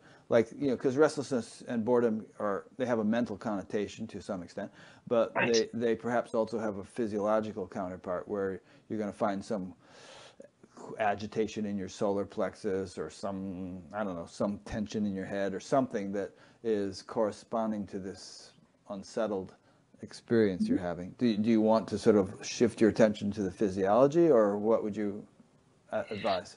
I would say it depends on the individual and how pronounced and prevalent this issue is. If it's happening all the time, it sounds like it's quite a severe, strong pattern. If it's not, what I would generally recommend, and as I say, one has to work with the individual to see what's needed, but the simplest course of action, or the simplest advice I can give, is to recognize this movement of boredom is not coming from the deepest part of me. It's not coming from my true nature. It's not coming from this expansive field of consciousness. It's a movement of the contracted energy, and therefore that's a revelatory thing. You've realized, wow, right now I'm actually identified with the limited consciousness. So how about I simply let that go? If you have some practice with meditation and a few other practices, I would advise you to simply say, well, so you're sitting here, suddenly you feel bored, and the tendency is like, okay, I've got to reach for my cell phone or maybe turn on the TV because I want to alleviate this boredom. I would say simply see that you're actually acting from a limited point of your own consciousness. You're acting from the contracted self-sense. So simply let it go. Thank you very much. I'm not going to do that. And what I would suggest you do then is see if you can open more deeply into the spaciousness again. Like during a meditation, for example, if you're 10 minutes into your meditation and you feel a restless energy and you've committed to meditate for an hour, unless, you're not a very good practitioner, you're not going to jump up after 10 minutes and go running to follow this lower impulse that's calling you. You simply say, no, I've committed to sit here for an hour. There's a movement arising in me. It's my ego. It's not a true movement. It's simply a conditioned pattern. So I simply let it go and I open the energy, relax the energy, relax more deeply into the field itself and see if you can simply let it go. Like you would let something go. A car is hooting in the distance. Pay no attention to it. So the way I describe this when I teach meditation and some of these practices is I say that ultimately the depth of your consciousness, this deeper part of you, it's like a really deep ocean. Imagine you're meditating or you're doing a practice and you've got this boredom. What are you? Are you a leaf or a little log floating on the surface of this profound ocean, or are you the ocean itself? Now, egoic consciousness tends to be identified with the surface. A little leaf falls, a little bit of boredom comes, a thought arises, and we quickly, the consciousness or the attention moves to the surface, or is immediately there wanting to pay attention to each leaf falling on your surface. What you want to do is recognize, okay, there's a leaf that's fallen on my surface. I'm not that leaf. Do I need to go and examine every leaf that falls on my surface? No. So I simply relax and allow myself to rest in the depth of the stillness that I am. So instead of rushing to the surface to grasp and pay attention to every thought or feeling or movement or experience, or an ache in my knee, or now I'm feeling bored, or now I'm thirsty, oh, suddenly I feel very tired. Leaves on my surface. Let that go. A leaf can stay on the surface. And what am I going to do? I'm going to allow myself to rest and sink even deeper into the depths of the ocean. The more you practice doing that, the more you feel yourself anchored and rested in the depth of the ocean. You might glance up and see a pile of leaves falling on your surface. Doesn't really matter. In fact, if you're very deep grounded in the depths of the ocean, it doesn't matter if a typhoon is blowing up on the surface. Can you see? It's a really good metaphor, and that's literally what it feels like in the being. So the feeling of boredom arises. I know what it is. It's a leaf on my surface. Let it go. What am I? I am that which is the depth of the ocean. And so physiologically, experientially, energetically, I allow my consciousness to expand and to rest and sink into that depth. And really, there's a very profound practice one is doing then, because what you're practicing is a mastery. Is a what?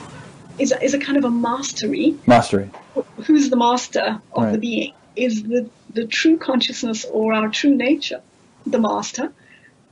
Or is the egoic consciousness or the self, the self-sense the master? Because if whatever is arising in the world or your awareness can pull you to act and to respond to it, no matter what it is, then you're enslaved to your mind, your thoughts, your feelings, and all the experience around you. Whereas if you can see what's arising and make a choice how you want to respond to it. There's a leaf on my surface.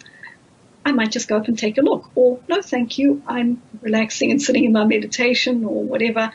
I'm not going to do that. Or I know it's a movement from the ego or the mind, and therefore I'm not going to respond to this movement of boredom.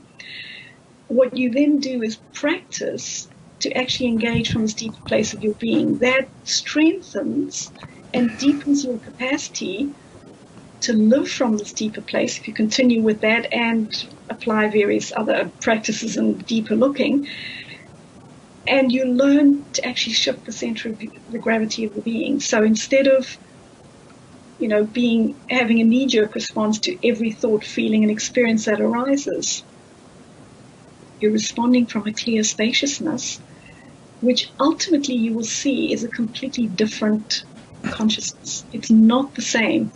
So the the awareness that will run after and be tricked into or respond to every thought, feeling, and experience is what I would call the conditioned mind. The reason we do that is because we're conditioned to do that.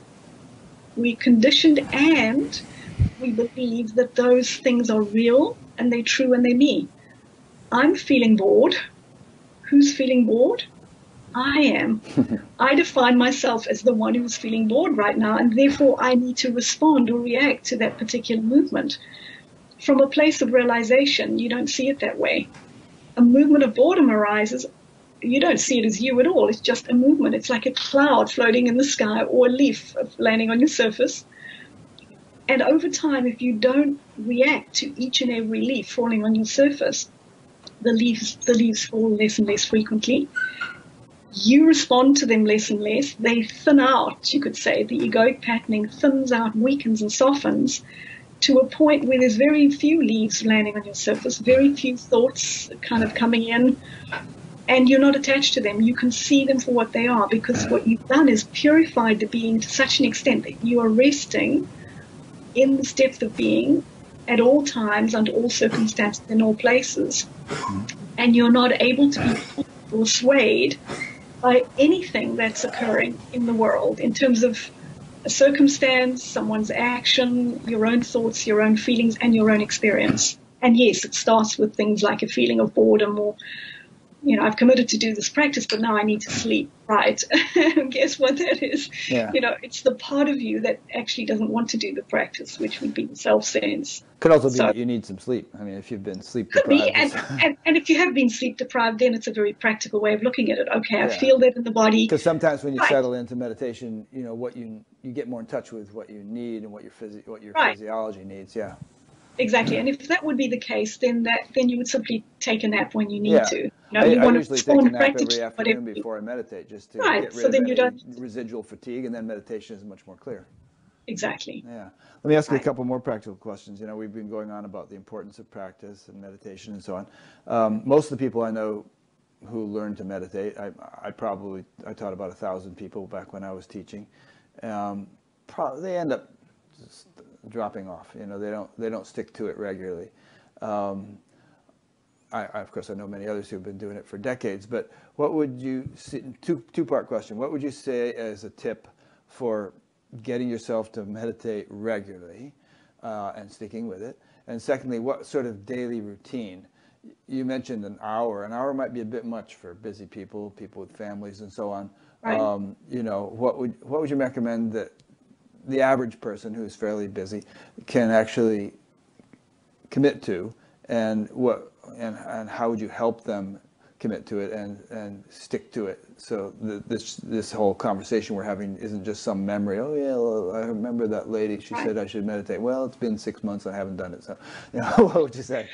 Okay, the first thing I would say is I would situate the meditation in the context that makes sense. If I wouldn't recommend someone coming to this cold simply just decides I'm going to meditate and hope for the best. With no instruction or anything. Very little is going to be we've achieved given some in that instruction way. here, but you probably would recommend, and I think I would recommend, something a little bit more personalized and specific. Oh, absolutely. Yeah, one-on-one. Right. Now, you know, when I work with people, we might spend 2 hours or 3 hours doing something, and then they go and practice it, and then I come back and give them feedback. Exactly. You know, yeah. It's got to be done in depth and it's got to be done properly. But wherever people are, you want to situate your meditation in the right context. It's not something you just want to grab hold of.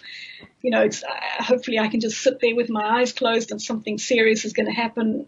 It's just not. Yeah. Basically, you're going to have their self-sense or the ego simply sitting meditating, and that's not, you know, it might achieve a little bit, but very, very little. So educate yourself about what meditation is. Ideally, get some instruction from, you know, someone who's teaching meditation in your local area, teacher, whatever the case may be.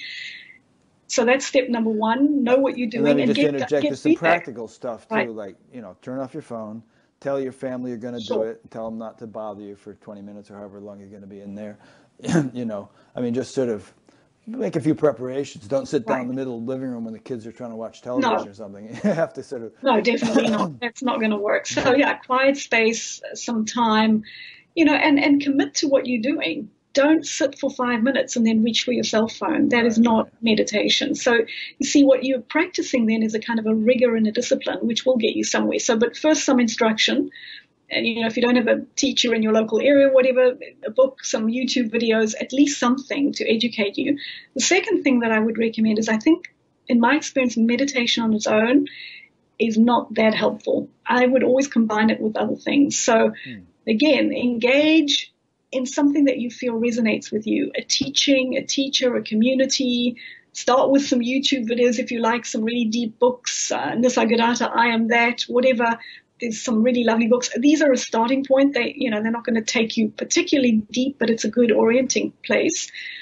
And I generally recommend inquiry and additional practices alongside meditation, because what I've seen is that people who only meditate, they find even when they're meditating so-called quite well, or they're doing the practice quite accurately or efficiently, there is not the benefit that they thought they were going to get, because there are other things that are still in play that meditation is not going to address. And things like additional practices and inquiries particularly are going to be very helpful for that. So educate yourself about, the spiritual direction you're interested in whatever way you can. That will enliven and give you a context for your meditation. If you're just doing meditation on its own, generally people who do that end up dropping the meditation after a while. It gets boring, they don't really see results, and they don't really know what to expect and what to look for. So that's what I would suggest. Yeah, those are good points. I think understanding is, there's like two legs to spiritual progress in my book: understanding and experience. And you have to to walk, you have to sort of use both legs. Right. Exactly. Understanding without experience, you can, get top heavy, as we were saying earlier. You can mistake intellectual understanding for realization. Experience without understanding, you can lose inspiration. You can be fearful of something that's actually very beautiful, because it's so different and you have no context for it. So, and it's not, you and I aren't just saying this. I mean, this is stuff that goes back thousands of years. Again, the traditions all advocated, clear understanding and deep experience as a full package, As a full package, right, yeah. Right. So, when one works with people, you begin to identify as a teacher that there are a number of facets that really keep people stuck. And meditation only deals with one or two of those facets. That's why on its own, it doesn't take you far enough. And if you don't deepen your understanding in other areas, then you'll become very frustrated with the meditation. If you think meditation is the be all and end all, it isn't. Rightly done, it can be very, very useful. One leg of the stool. Beneficial. It's one leg of a stool, and I would say maybe there are about 8 legs of the stool. There are, according to Patanjali, that's exactly how many there were. Oh, okay, well, beautiful. Ashtanga yoga means eight limbs. Okay, there we go, right. Yeah. Right, and so, when one engages with a teaching that you resonate with, and a teacher that you trust and that you feel is authentic, what you will then engage are these 8 legs. So when I work with people, I'm tuning into their energy, I'm feeling them, I'm, like even as we're speaking now, each sentence you utter really reveals your point of view, where you're standing, what's important to you, the extent to which you're identified with the self-sense that that is connected with this body-mind, and a number of other things that really give the teacher deep clues as to how to guide you. And that's how one can then, work with these 8 different legs. For example, if there are 8, there's different models, obviously. They're different facets that need to be engaged in order to untangle this ball of identification, or, sort of soften and dissolve, ultimately, this virtual reality world that we inhabit. So this is why it's quite challenging to do on your own, Rick, because as much as teachers might say this, it can't really be heard from the point of view of the self-sense. We say things like, there is nothing to attain. And truly, I will say there is nothing to attain. This is absolutely not about the gaining of additional knowledge, like you're building a big house. yes, knowledge can be gained, but in a certain context, and that knowledge ultimately is surrendered in a movement and in a sort of a blossoming that allows a completely different consciousness to flower in you. Now, to the mind, that might sound like gobbledygook. It's like, what the hell? How do I do that? Right. Well, that's why we've got, thousands of years of teachings to help give us practices and depth teachings that can orient you. So, one of the deepest things that I've seen and learned is that it's not about acquiring more and more conceptual knowledge. The conceptual mind is not able to understand the mystery of being. So paradoxically, yes, we do need knowledge, but that kind of supplemental. Knowledge, exactly. And it really feeds into a deep understanding of really ultimately what your patterning is, where you're stuck, where you're still holding on, which then allows you to no longer be blinded and be blind to the patterning that's engaging you. So it's a kind of a stepping stone to help you sort of step out of the patterning. But ultimately, the stepping out of the patterning, all of it is a dissolution. Everything is about the dissolving of everything you thought you knew. Everything that you thought was true, who Rick is, what he's been his whole life, everything you've learned from the 400 people you've interviewed and the meditation you've done in your own experience, that needs to be surrendered to what? To something much deeper, the intelligence of the being, which is more like a field of energy that doesn't work through the conditioned mind. Yes, it uses the mind. Mind is part of this vessel, but the mind in a clear form, not in a conditioned form. So I'm not, denying or denouncing mind. I'm saying there are two functions of mind.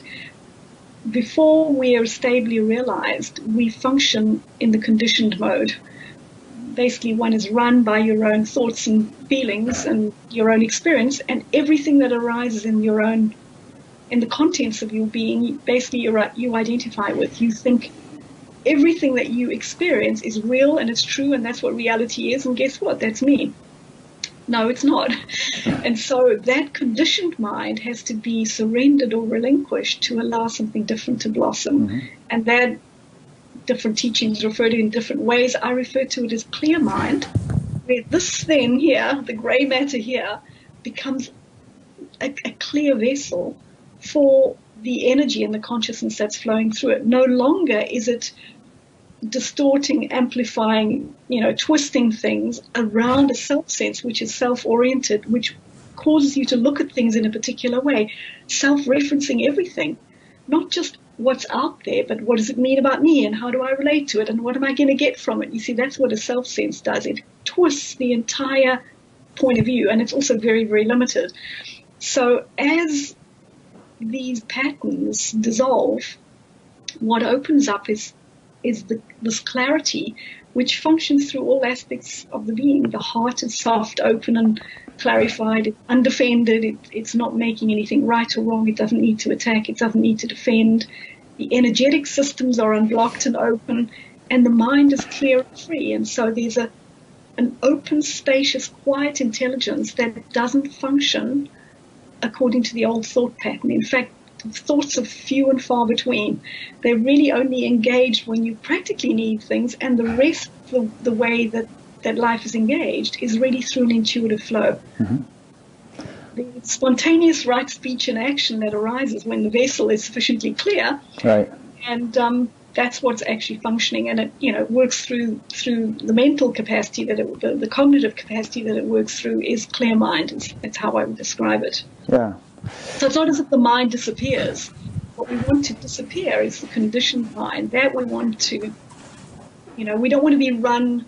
We don't want to be hamster. It's not run by habit and conditioning. Exactly. It's aligned with cosmic intelligence, if we want to call it exactly. that. Yeah. Exactly. And that cosmic intelligence doesn't have a self-center.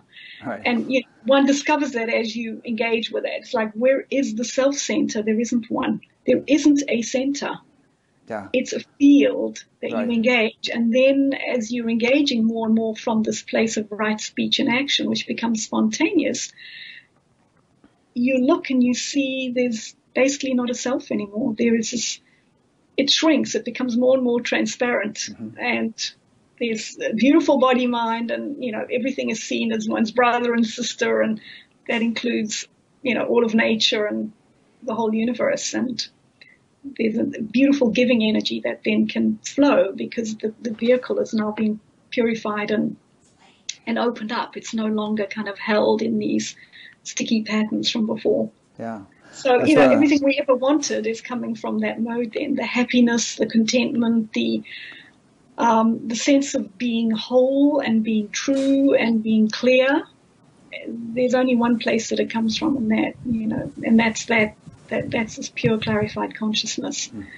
The conditioned mind is, for as long as we engaged in that, to whatever degree we are, is a recipe for suffering. Source of all psychological suffering, basically, is our own conditioning. I just want to comment briefly on something you said earlier, and then we should wrap it up. And that is that you said, well, learn some kind of meditation, find a teacher or something. I mean, you're not necessarily going to be satisfied if you just go down to your local YMCA and take a yoga class and learn some kind of meditation they teach. Be discriminating, shop around.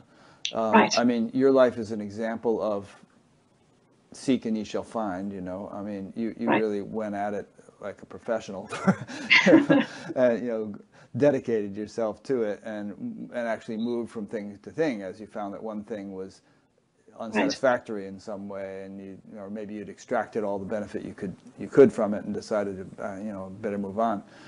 So, people need to be discerning, and if something is not, doesn't seem to be, don't be a dilettante, superficial dabbler. But if something is not working out, don't give up.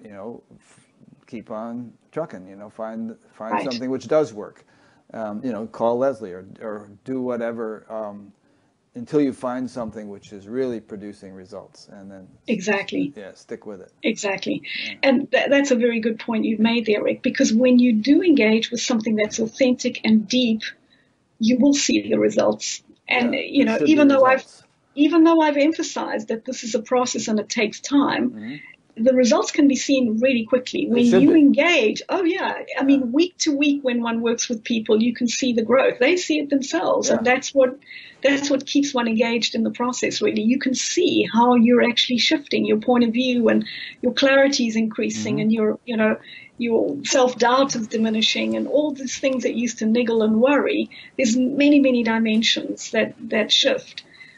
And basically what's doing it is, it's not the ego that's now fixing itself. Basically what one is doing when you're engaged in really deep practice and with the deep teaching is you're allowing the intelligence of one's true nature actually just flower. So that's what's blossoming. You see, the teacher's not even doing it. All the teacher's doing is giving you pointers. The teacher's learned the territory really well and has experienced it, and is a guide that can really point out the pitfalls and where to look, and the teacher can also see where you're stuck, which is very, very helpful. So you give people very direct feedback, and that produces real growth that you can see, real transformation that's there. So it's not a question of saying, well, okay, I have to meditate for 10 years before I see result. It completely is not like that. And, there should be, from the outset, one should, or very close to the outset, one should begin to notice. But and I asked you earlier about how can a person stick with it.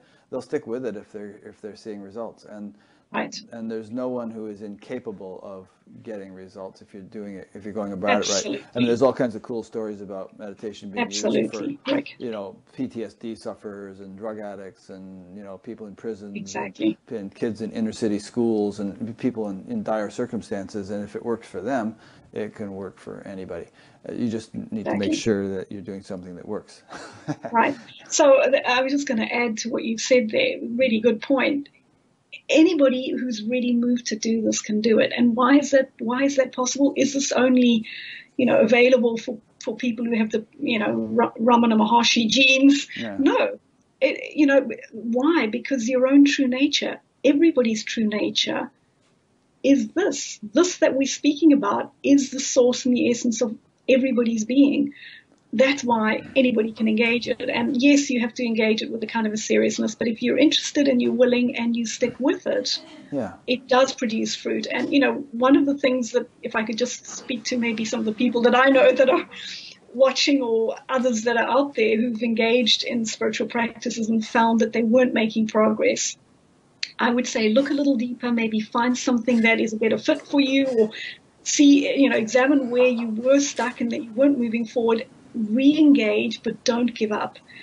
I'd say the thing that creates the sort of deepest pang for me is when I see people stopping the work because they feel one of two things: either that they, it's not for them, or that they can't do it, which is not true, or, and here's the other negative, is that they've actually reached a place where they're there, or they've done it.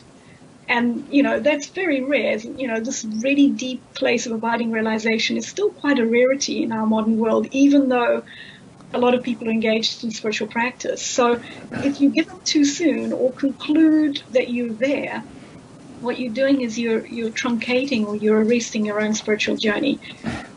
Even if you've come to a very deep place, and if you have, a teacher will point that out to you and be happy to sort of agree with you on that. In most instances, people are not nearly as deep as they think they are, but they give up prematurely. Yeah. Say, either because they think they can't do it, or because they've reached a certain point where they think they've done it, exactly. Yeah. And both points are completely wrong, unfortunately. And then, what they end up doing is basically setting up base camp at a certain part of the mountain. They haven't actually reached the summit. And that's really unfortunate. So I see that, I've seen that when I was engaged in practice myself, and I see it with people I work with. So those people who stick with it through thick and through thin, in a way, it's kind of like a marriage when you're doing deep spiritual work. You don't just give up when things are not going well. In fact, that's that's the time that you really need to stick with it. You really, when you're going through a rough patch, you stick with it through thick and through thin. And you'll be surprised where what you can learn from those difficult periods. And yes, it's possible. It's possible for anybody if you really stick with it. So. Good. Well, I think we've given them enough of a pep talk for now. Great. I have 6 pages of notes here, and I didn't really even need to look at them because we've been carrying on so easily. So I want to thank you for your time. And I will be creating a page on batgap.com, as I always do, which will link to your website, and through that people can get in touch with you, right? And is there anything else by way of practical contact kind of information you'd like people to know, or should I just go to your website and see what's there? Right. Go to my website, see what's there, or check out my Facebook page. I post quite regularly on Facebook. To link to all those things, yeah. Perfect. So either way, take a look, and feel free to contact me if you'd like to speak. I'm happy to do a free session with you. I'm happy to just chat and meet you and see where you are and give you some tips if you just like something small, or if you'd like to engage more deeply, I'm happy to do that too. Great. So people will get in touch, and thanks again. And just as a general comment here, just pretty much everyone watching this knows, but this is an ongoing series. If you go to batgap.com and just explore the menus, you'll see what's available. And I don't really need to go through all the details. Just go there. There's a page that's sort of called At a Glance, which summarizes everything. And so I hope you've enjoyed this, and stay tuned for many, many more. And thank you very much, Leslie. It was wonderful spending this time with you. Thank you very much, Rick. Wonderful spending the time with you and everybody else who will be watching this. Yeah. Take care, and wish you all very well on your spiritual journey.